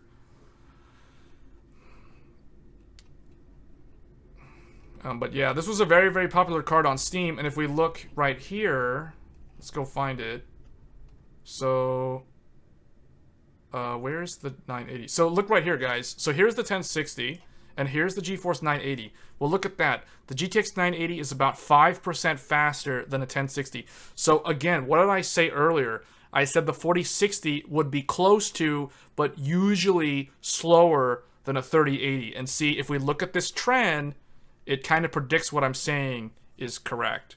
So yeah, you got to think about it from, like, if you were designing a GPU, and if you've been doing it for like more than a decade, you already know, right? Like, you already know because you built the thing. You already kind of know, like, okay, I need to build something that's going to be faster than my previous gen 80 Ti. I need to build, this one's going to slot in here, this one's going to slot in here, and here, and here. So you can kind of look at it from just looking at the patterns from the past. So 4080, 3090 Ti, 4070, 3080, 4060. Yeah, that's kind of accurate. I would say the 4060 is going to be faster than 3070, though. So the only thing that I would correct you on is... Wait, what did you say? You said 4070, 3080. No, so I would correct these statements. So basically, put a Ti next to each of those 30 series cards. So 4080, 3090 Ti, 4070, 3080 Ti, 4060, 3070 Ti. That's how I would look at it. Compare them to the Ti cards, not the non-Ti cards. That's the right way to compare it, actually. Or that's going to be more accurate. I mean, you can use the non-TIs, but you're using 3080 Ti for 4080. How can I do this? Let me see. Let me show you guys something here. So, here, let's just build out a table, right? Like, let's do RTX 4080. And then over here, we'll say, in terms of performance, right? RTX 3090 Ti. Then we have RTX 4070. And then we have RTX 3080 Ti. And then we have RTX 4060. And then we have RTX 3070 Ti. This is what you can expect. That's how it's going to scale. And then, oh, and I forgot to add, down here, you have A770. That's how the new GPUs are going to slot in. And the AMD cards are probably going to slot into the same spot as the NVIDIA cards. So you're going to have your 4080 equivalent. Right, so we can go ahead and put, like,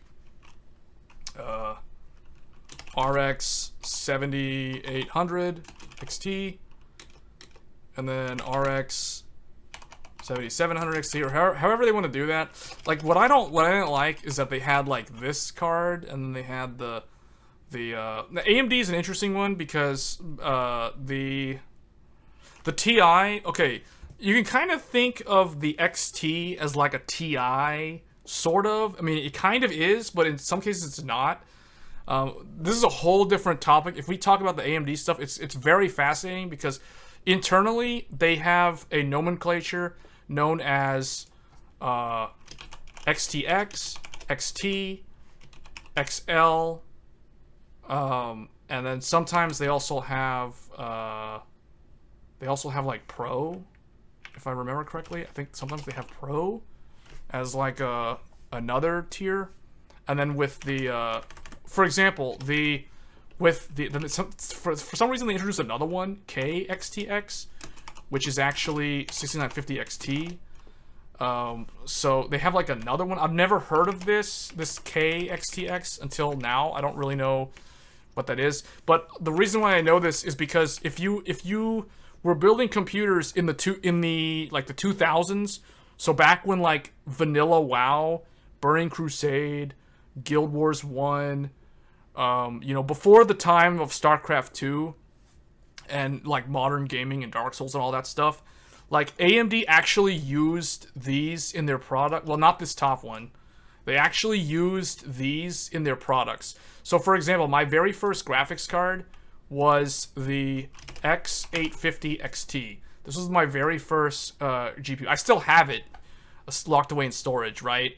And then my cousin, he had an X800 Pro. I mean, you can look these up in Google if you want to know what they look like. They're like super old. Yeah, ATI. Yeah, ATI cards. These are the ATI nomenclature.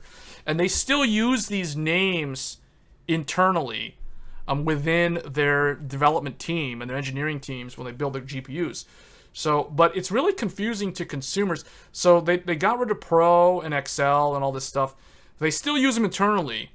But now what you see is like, for example, if we use the, like for instance, the 6800 XT, right? There was that, and there was this.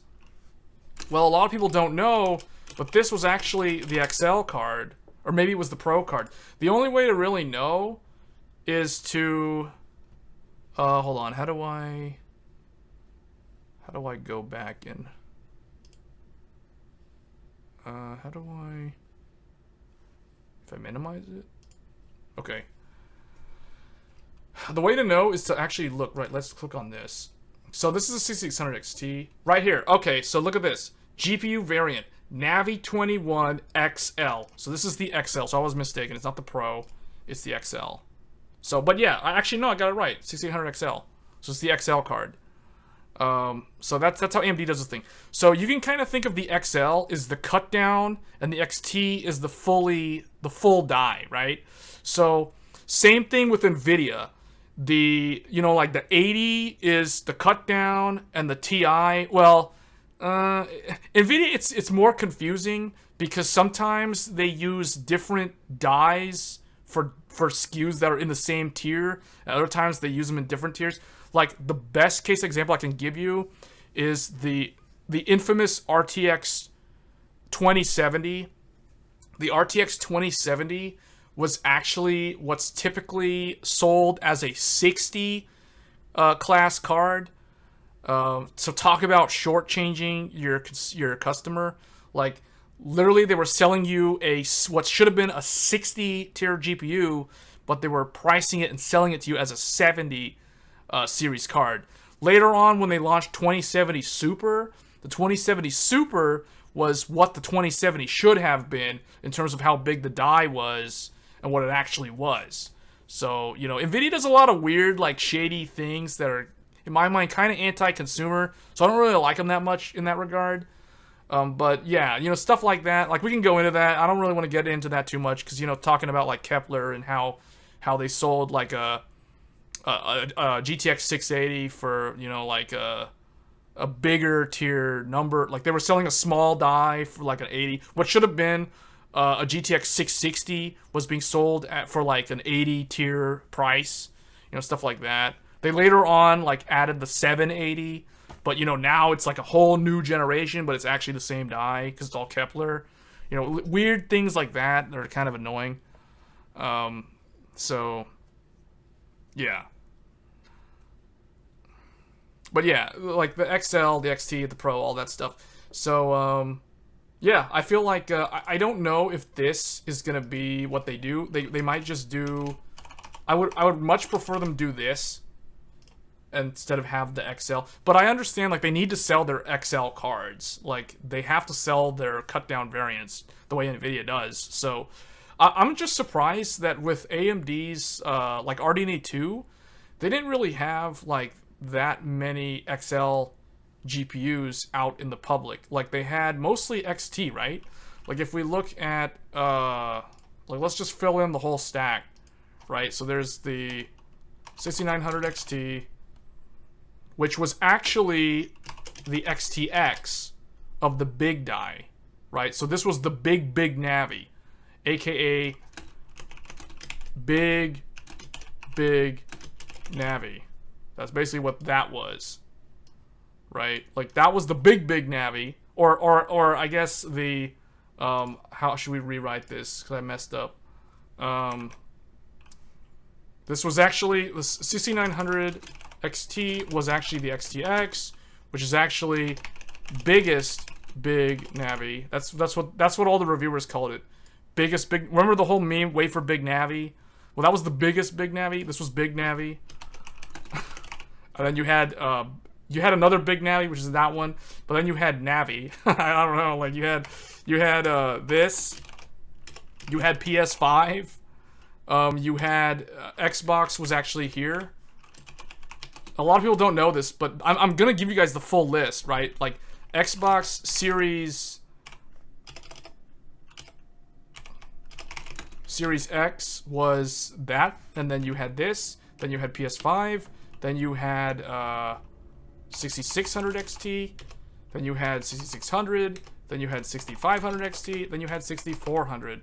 And there are some SKUs that I'm leaving out. A lot of people don't know this, but there is actually a 6700 non-XT. There is actually a Pro or XL card. I forget what it is. But this card in particular was a Sapphire mining card. This was actually exclusively sold to miners. If you go on Sapphire Technologies website and you go look at their product listing, yes, 6700, but for mining, exactly. So they had a mining card.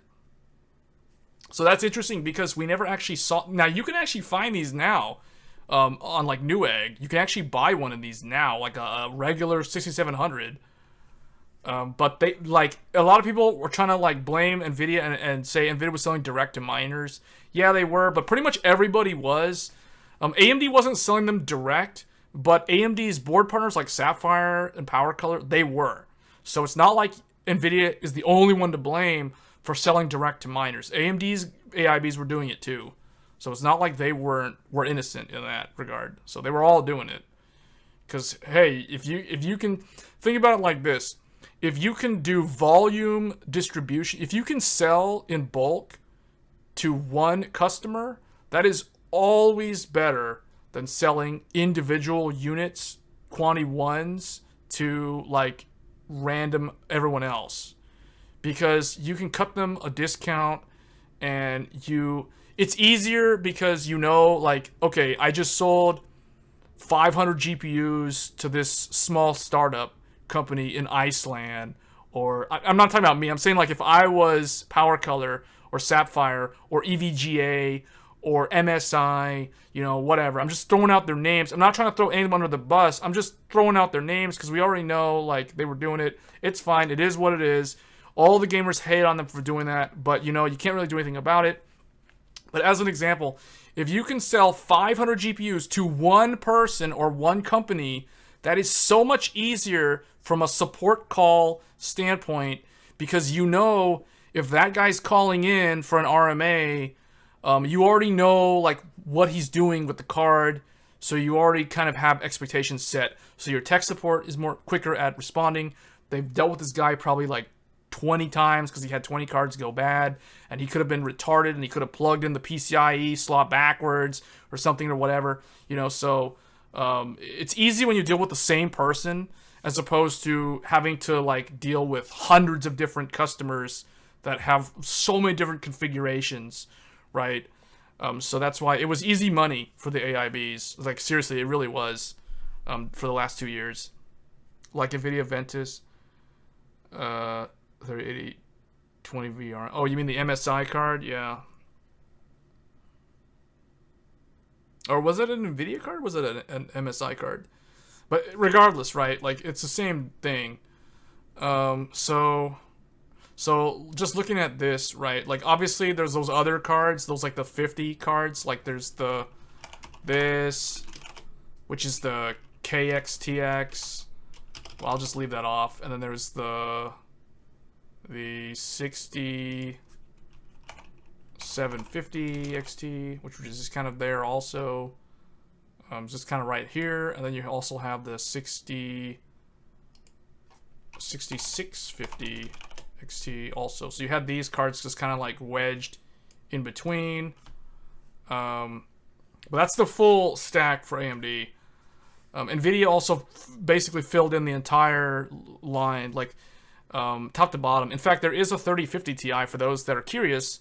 So NVIDIA had the, well, let me think about this. If we put we can actually fill this out.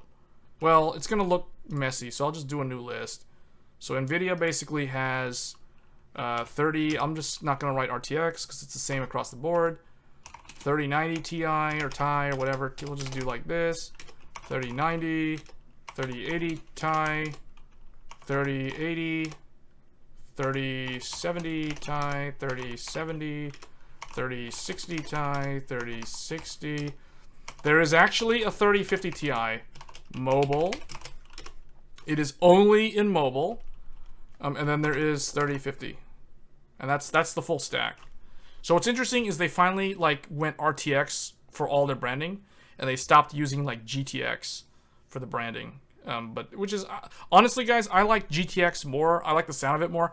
I feel like using RTX is kind of like trolling AMD, because that's kind of for the average I can see this like hurting NVIDIA in some weird way, because like if a customer walks into like Micro Center or Best Buy, and typically if you go into a Best Buy, like I was in there a couple weeks ago when I bought my my InZone M9 gaming monitor, the Sony one that I'm using right now. Like, I was looking at what they have for PC components, and typically like Best Buy will stock AMD like 6400, 6500 XT, maybe 6600. And then for the NVIDIA stuff, they usually have like 3050 or 3060. They might have like a 3070 somewhere, but it won't be in like the cage where they have all the stuff that's visible to the customers. Like, it'll be like somewhere in the back. You'll have to talk to someone if you want one. But what I'm saying is, like, if some average consumer, someone who wants to build, let's say like someone going to get in gaming, they have like a PlayStation 4, but they can't get a PS5, so they want to like build a PC or whatever. So they go to like a Best Buy, right? Because they don't have a Micro Center near where they live, and they ask the guy, I need to get a GPU. It's like, I think it was like and they'll ask him like, can you show me the GPUs? And he'll show him like what they got in the cage. And he'll see stuff like RX 6400, RX 6500 XT, RTX 3050. And it's like, if he doesn't know what the difference between RTX and RX is, he's just going to be like, oh, yeah, that one, whatever. They were telling me it's like something, whatever. The bigger the number, the better. So he might end up buying like an RX 6600, even though his friend who has like a 3070 or something told him to get an RTX card, but he ended up buying an RX card because he didn't know the difference. Stupid things like that could happen. So I feel like NVIDIA going with RTX branding was so unnecessary. Like, I really like the GTX branding so much more than the I hated RTX when they first announced it with the 20 series. Like, GTX all the way. Like, I really wish they'd just go back to using GTX. Like, it's synonymous with graphics. I don't really know what it's supposed to stand for. Like, graphics something extreme or whatever. But, like, GTX just always sounded better to me than RTX just sounds so dumb. Like, why why choose an acronym that is very close to what your competitor is already using is beyond me. I don't know whose idea that was, but that was a very, very bad idea. Because it makes their cards seem more similar to AMD's in the naming scheme. So it can only, like, confuse a consumer who doesn't really know. Or, you know, maybe it's like some parent trying to buy their kid, you know, like a graphics card for Christmas or something. You know, and the parent doesn't know, and the kid's not there because it's supposed to be a surprise. So they go and they get them like an RX 6500 XT or something, not knowing that they wanted an RTX 3050 or whatever, right? Like, you know, so stupid things like that could happen. It could also work the opposite way. It's just far less likely for that to play out that way. Where they accidentally buy a GeForce card instead of an RX card or a Radeon card. So... But yeah, I mean, about this, so we kind of talked about the performance or what to expect. I mean, I kind of think that's what's going to happen. Let's kind of review. I don't think the guys that were in the chat, I don't think you guys were in here at the start where we were talking about Raptor Lake. So the first thing we talked about on stream was Raptor Lake. We kind of went over the leaked slide deck. I guess we'll kind of run through it again for those that are unaware of what's going on. So Intel's slide deck for their presentation was leaked. And so we now know, like, the full changes. We know about the upcoming chipset. So all the cores and threads are pretty much now confirmed. All the Z790, we already know what it has, as well as the SKUs. The only thing that's not in here is the price. So we do not have the pricing info, which is a very, very important thing to omit. From the deck, but yeah, we can kind of expect what they'll cost though. But overall, like I was saying earlier, there are two changes for the CPUs. So the cache is increased, and the E-core count is increased, and I guess the frequency also is a little bit increased. The memory is also now DDR5 5600. Is now officially supported. It's not considered an overclock anymore. At least if you're running a 13th gen. Now, if you're on a 12th gen, it's still considered an overclock. But yeah, so DDR4 is completely unchanged. It's still 3200 is the max supported. And that's basically it. And then for the chipset, the main difference was they took 8 of the PCIe Gen 3 lanes and they upgraded them to PCIe 4 lanes. So, and this is the thing that I was thinking before I knew about this. I was thinking AMD Ryzen 7000 is going to beat Intel on the platform because of two things. One, as everybody has already been assuming, longevity. You know, the drop-in socket upgrade will be there for AM5 for at least like Zen 5. I don't know about Zen 6, but there could be like a Zen 4 Plus, a Zen 5, a Zen 5 Plus. So, you know, you could get a lot of life out of that socket. There's also X3D and that sort of thing. But where I think it really stings for Intel is the fact that the new Z790 chipset, it's inferior. I guess to put it lightly, it's inferior to the X670E. Like, what do I mean by that? Well, the main thing is the X670E has PCIe Gen 5 for your storage. The Intel Z790 does not.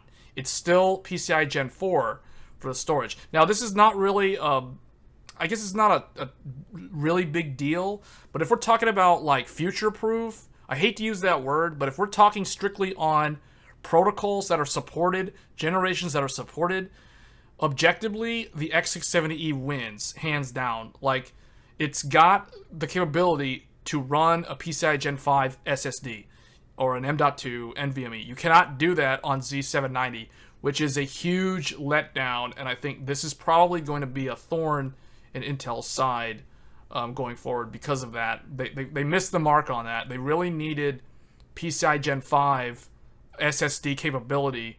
Now, you can do it with an add-in card, but how many people out there, how many average consumers are going to go out of their way to get a PCIe add-in card and then stick it in the second slot. And this is assuming that they're doing bifurcation for, 8x8 into a 4x4 or a X4x4. And then they're going to have to run their GPU at X8, right? So it cuts their GPU bandwidth in half, which doesn't really matter, to be honest. So, I'm not going to dock them on that. But, you can't really run Gen 5 SSDs on this platform, which is a huge letdown. So that's a big win for AMD, actually, and I think a lot of people don't really realize that. Some people might bring up Thunderbolt. I don't see Thunderbolt referenced at all in these slides. But how many Intel motherboards, like at least mainstream budget ones, actually have Thunderbolt? Pretty much none. So you'd have to literally buy this and assume that the AIB, whether it be Asus, Gigabyte, MSI, whoever, ASRock, actually source the Intel Thunderbolt controller and actually put it on the board, and they're going to just charge you for it, right? Like, the thing is, what people don't know is AMD can do the same thing. So if we do, let's look up X670E, right?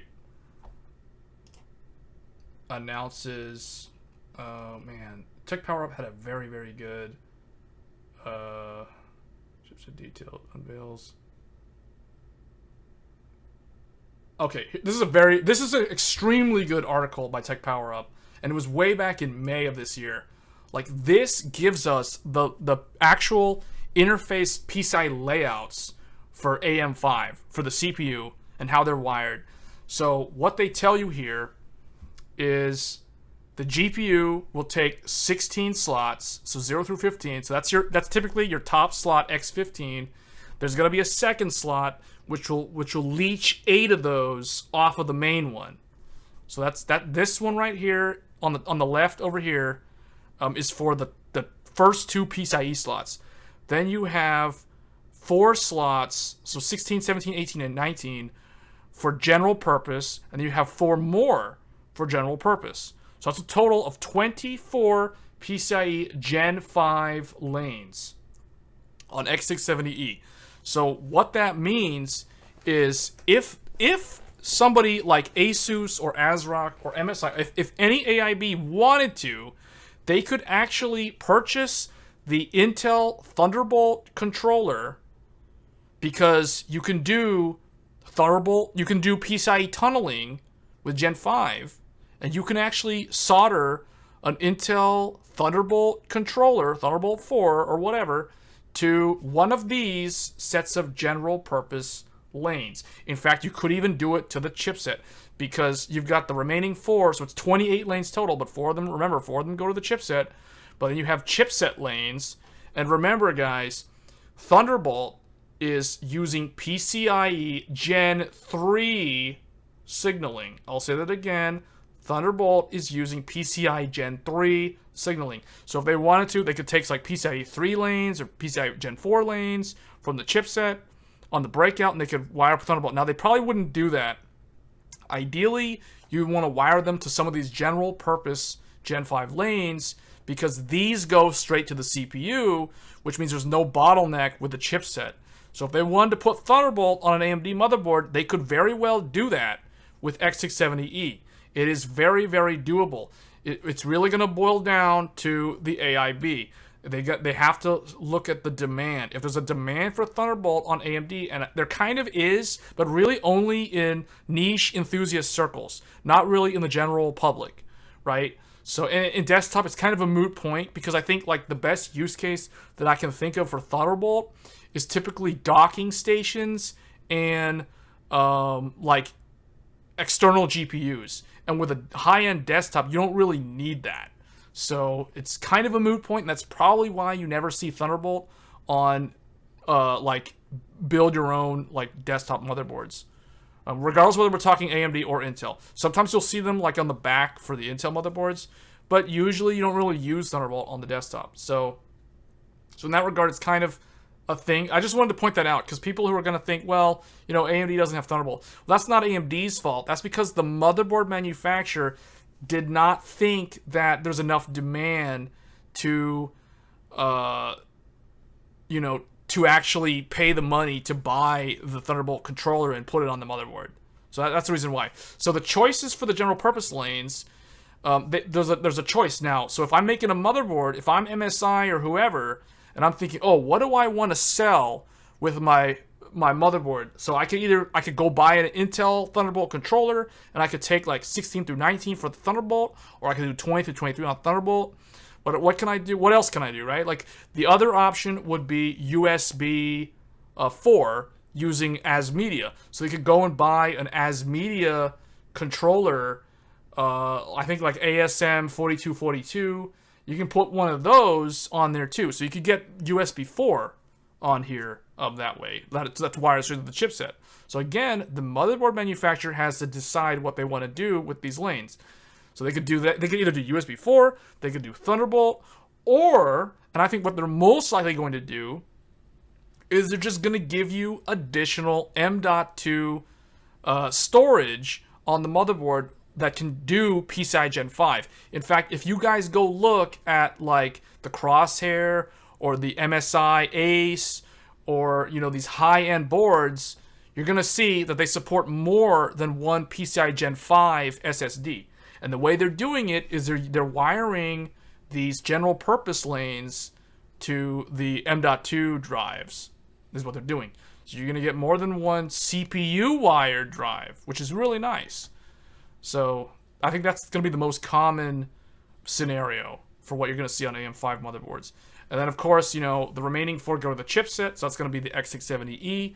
And we know that X670E is nothing more than 2 B650 chipsets acting in like a primary and a standby, primary and secondary mode. So if we go back over here, you know, like I guess if we want to delete some of this because we've already talked about this, let's just clear this off. So I'll just illustrate this. So if we have the CPU, right? So we've got the CPU, we have the Ryzen CPU. Up here, you've got a wire, or you have 4 lanes of PCIe 5 going to the chipset. This is actually B650. And then you actually have another one down here, which is also B650. So you have 2 B650 chipsets. So this combo is X670 or X670E.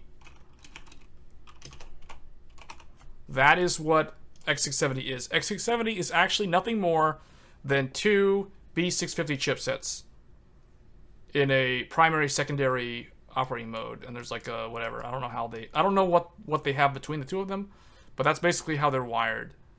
So that means that you've got the option now to, you know, you've got 16. You got 16 to the GPU. You have typically 4 of them for M.2. And then you have 4 more free, which you can do whatever with. So I think what they're most likely going to do, rather than put Thunderbolt, rather than put USB 4, now they could do it. I don't know. I don't know. I haven't looked at like the Godlike or the Extreme from Asus or Gigabyte. But I think what most of them are going to do is just give you another M.2. They're just going to give you another M.2. They're going to cheap out and give you M.2. Honestly, going with an additional M.2 is the cheapest option for the motherboard manufacturer. Like, it would be more interesting if they actually did, like, you know, Thunderbolt. Or if they did USB 4 as media. As media. This one is Intel. Intel. I don't know what's up with this thing. This is just using paint. But anyway, do you guys understand what I'm saying? Wait, why? Oh, whoops. This is actually Thunderbolt. There. So does that make sense? I hope this makes sense. Like, we're going really, really deep on the technology here. But these are the options, right? Like, this is what you can expect to see, or what a motherboard manufacturer is capable of doing when they're designing a motherboard for the new Ryzen 7000 CPUs. So very interesting. You got all your USB, you know, on your chipset, and you've got like, you have like a breakout of PCI Gen 4 and Gen 3 lanes on your chipset, because remember, every one PCI Gen 5 lane, so these are like four, these are all, these are like 4x4 PCI 5. All of this that I'm showing here is PCI Gen 5. But you got 4 lanes going to the chipset. And remember, 1 Gen 5 lane is equal to 2 Gen 4 lanes. So if we go back to Intel, this is why I was saying that there's parity between these two processors. Because, well, actually, I should probably duplicate this tab and then go back to the AMD article, because this is actually a very, very good article. But if we go back here, the DMI, I think this is Data Management Interface. I forget exactly if that's the acronym, but it's basically the Platform Controller Hub's a bus interface between the CPU and the Z790 chipset. So they're saying 8 Gen 4 lanes. Well, 8 Gen 4 lanes is equal to 4 Gen 5 lanes. So we have parity between AMD and Intel when it comes to the chipset bandwidth going to the CPU. So they're not any different there. The only difference is the protocol signaling. One of them is going to be equivalent to Gen 4, and there's going to be 8 lanes versus like 4 lanes of Gen 5. So in terms of like cost, I think the AMD motherboards are going to be more expensive to manufacture just because they have more Gen 5 in general. Like with Intel, you do not have any... Basically with Intel, what you don't have is you don't have these general purpose Gen 5 lanes. So 16 through 23 are completely absent on the Intel motherboard for PCI Gen 5. That's the difference. And that's the technical advantage that AM5's chipset has, or X670 has, over Intel. And I think honestly, like that's the reason why, if I was doing a complete new build, if I was somebody who was on Ryzen 1st Gen or Intel Skylake or Intel Haswell or some old, maybe like a Coffee Lake or Cabby Lake, or like a 8700K or maybe a 9900K, which is basically Coffee Lake plus or what is that, 14 nanometer plus or plus. Actually, I think it's plus. And the 9900K was no. Cabby Lake was plus. Coffee Lake, aka 8700K, was plus. 9900K was either the same thing or was plus. And then Comet Lake, aka 10th gen, was plus. And then Rocket Lake was plus 5 pluses? Well, anyway, I'm not trying to troll. I'm just telling it like it is, guys. Like that is how Intel's architecture has been for so long. So like Skylake was the first 14 nanometer from them, and that was 2015. So it wasn't until Alder Lake that we actually got a node shrink. And that's why Alder Lake was kind of a big deal. That's why I actually have one. But unfortunately, 13 gen is a big skip. Like, what I'm saying is, if I was on Windows 10, this is how I'll break it down before we end the stream, because I've been streaming for a while now. But what I want to say in closing is, if I was someone who was either on Skylake or any PC from 2015 or older, or maybe up to like 2018, we'll just say up to 2018. So basically like a 2700X Ryzen or a Coffee Lake 9900K. If I was thinking of upgrading from one of those CPUs, and if I was on Windows 10 and I was going to stay on Windows 10, I'm not going to go to Windows 11, the only real option that I would be looking at is AM5.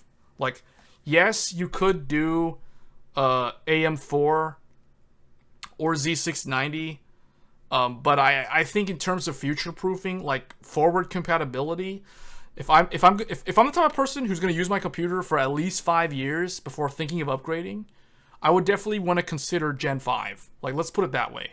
I would definitely want to consider buying a motherboard that has the capability to do PCI Gen 5 out the door day one, so that I know I can grow into that motherboard over time with, you know, SSD upgrades, RAM upgrades, and maybe even drop in socket upgrades on the CPU.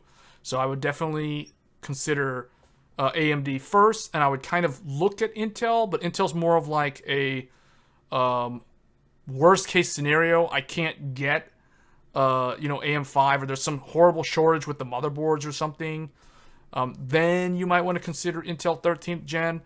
But I don't know. I just don't think it's as good of a deal, especially for Windows 10, because you don't get the thread director.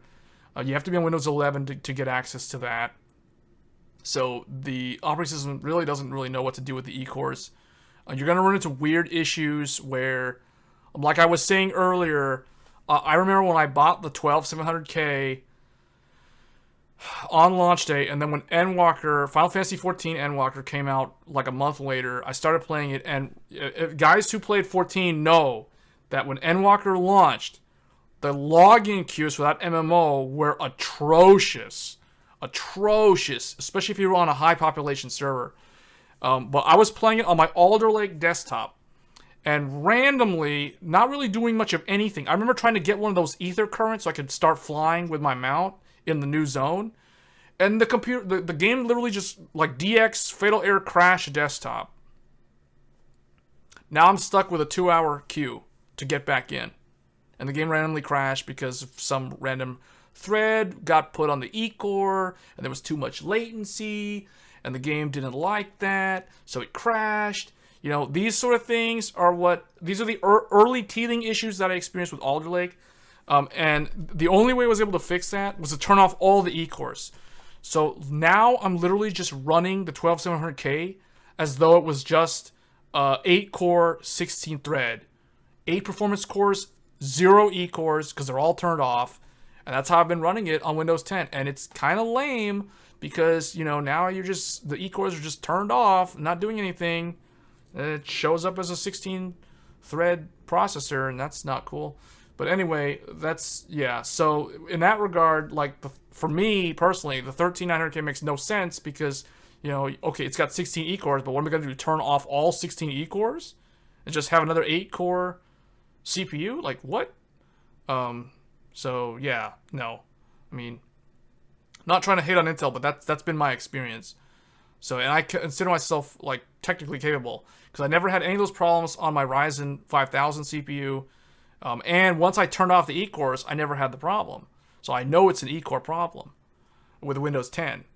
And that game is not on Intel's. There was that list that they published of games that didn't work, but that was because of de novo, and that was like a DRM thing. And I think they since fixed that. But, you know, those are the sort of things that that's why I personally don't like big core, little core on a high-end desktop or like a mainstream desktop. Laptop, it makes sense, but desktop, I don't really see the point of it. I think the only reason why they're doing E-cores on desktop is to stay competitive with AMD on power efficiency. And because they're not able to scale beyond 8 performance cores, whereas AMD is able to get up to 16 because they're doing the chiplets. It's really the chiplet design is what's killing Intel. Their big monolithic processor is having issues out in that regard. So anyway, guys, that's going to be the stream for today. I will probably be back with more of these sort of tech streams. I think if you guys like this stuff, be sure to like the video, even if you don't subscribe. But if you want to subscribe to see more of these sort of my ramblings about you know, technology-related topics, we're probably going to try to do something talking about maybe servers, enterprise maybe even, I don't know. It really just kind of depends on what the chat wants to talk about when it comes to technology. But yeah, I do want to cover more as we get closer to launch. There's probably going to be another video focusing on AMD. I will cover 13th gen Intel. I'm not. It's not like I've completely written them off, but they're just kind of in a tough spot when it comes to desktop and server right now. Not so much because they have so much mind share in the enterprise world. They have lots of like deep customer relationships with a lot of corporations. So I don't really see them having too much trouble. But if it lingers on, I think that it could become a pretty bad problem for Intel to have long term, and Pat Gelsinger is well aware of that.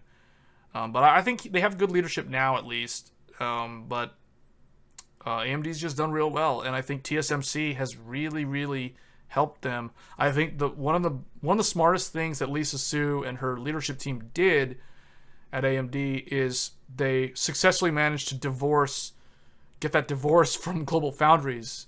I don't know how else to say it, but basically they won that divorce court battle against Global Foundries, which allowed them to go to TSMC for manufacturing Ryzen, and I think that's what really fixed it for them. Because if we look back, Ryzen first gen and Ryzen and Zen Plus was Global Foundries, but Zen 2, aka the Ryzen 3000 series, was TSMC.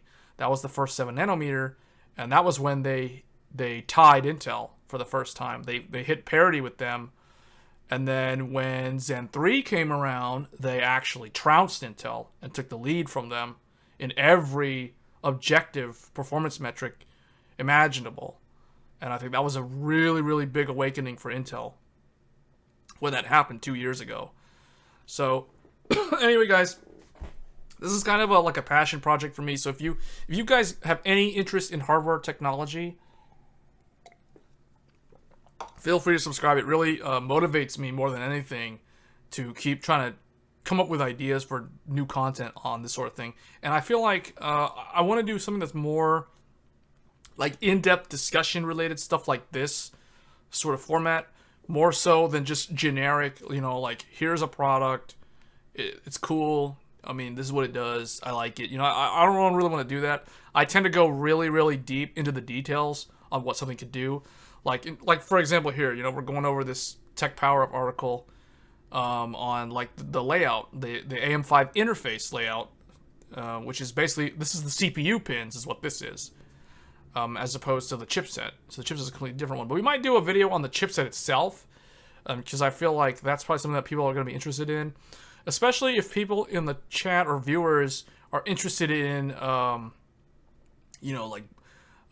M.2 storage, for instance. Like if you want to do, not necessarily RAID, but if you want to know like how to set up bifurcated SSDs on an expansion card, what you would need to have. That's why I think like the MSI Ace is probably the motherboard that I'm going to go with, because it does come with that expansion slot for the M.2 on the PCIe slot. So that's the one that I'm aiming for, but if it's way too... I think they leaked the price. I'm not really too happy about the price. I don't know if it's going to get a correction. I doubt it. But if I can't get one of those, I'm probably going to go with the Carbon Wi-Fi from MSI. I really do think right now MSI is the best one. People might disagree. They might think Asus is still the best. In terms of UEFI layout, yes. But in terms of pricing for what you get, I disagree. I mean, and this is coming from someone who's currently using a Crosshair 8, an X570 Crosshair 8 Hero Wi-Fi is what I'm actually streaming on right now. And I just kind of think Asus is pricing stuff out of the market, but maybe MSI has done the same thing. I mean, I saw the leak about the Ace being like $699, and I'm not too happy about that, because that's basically like buying a 3080, but instead you're buying a motherboard. So that doesn't really make a lot of sense. But yeah, so if there aren't any more questions in the chat, then I think we're probably going to go ahead and call that a wrap for the stream.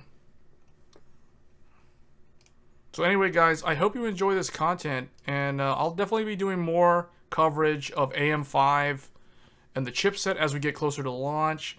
So if you're interested in that info, be sure to subscribe and hit that bell indicator if you want to know when I go live, so you can be here at the start or roughly closer to the beginning of the stream.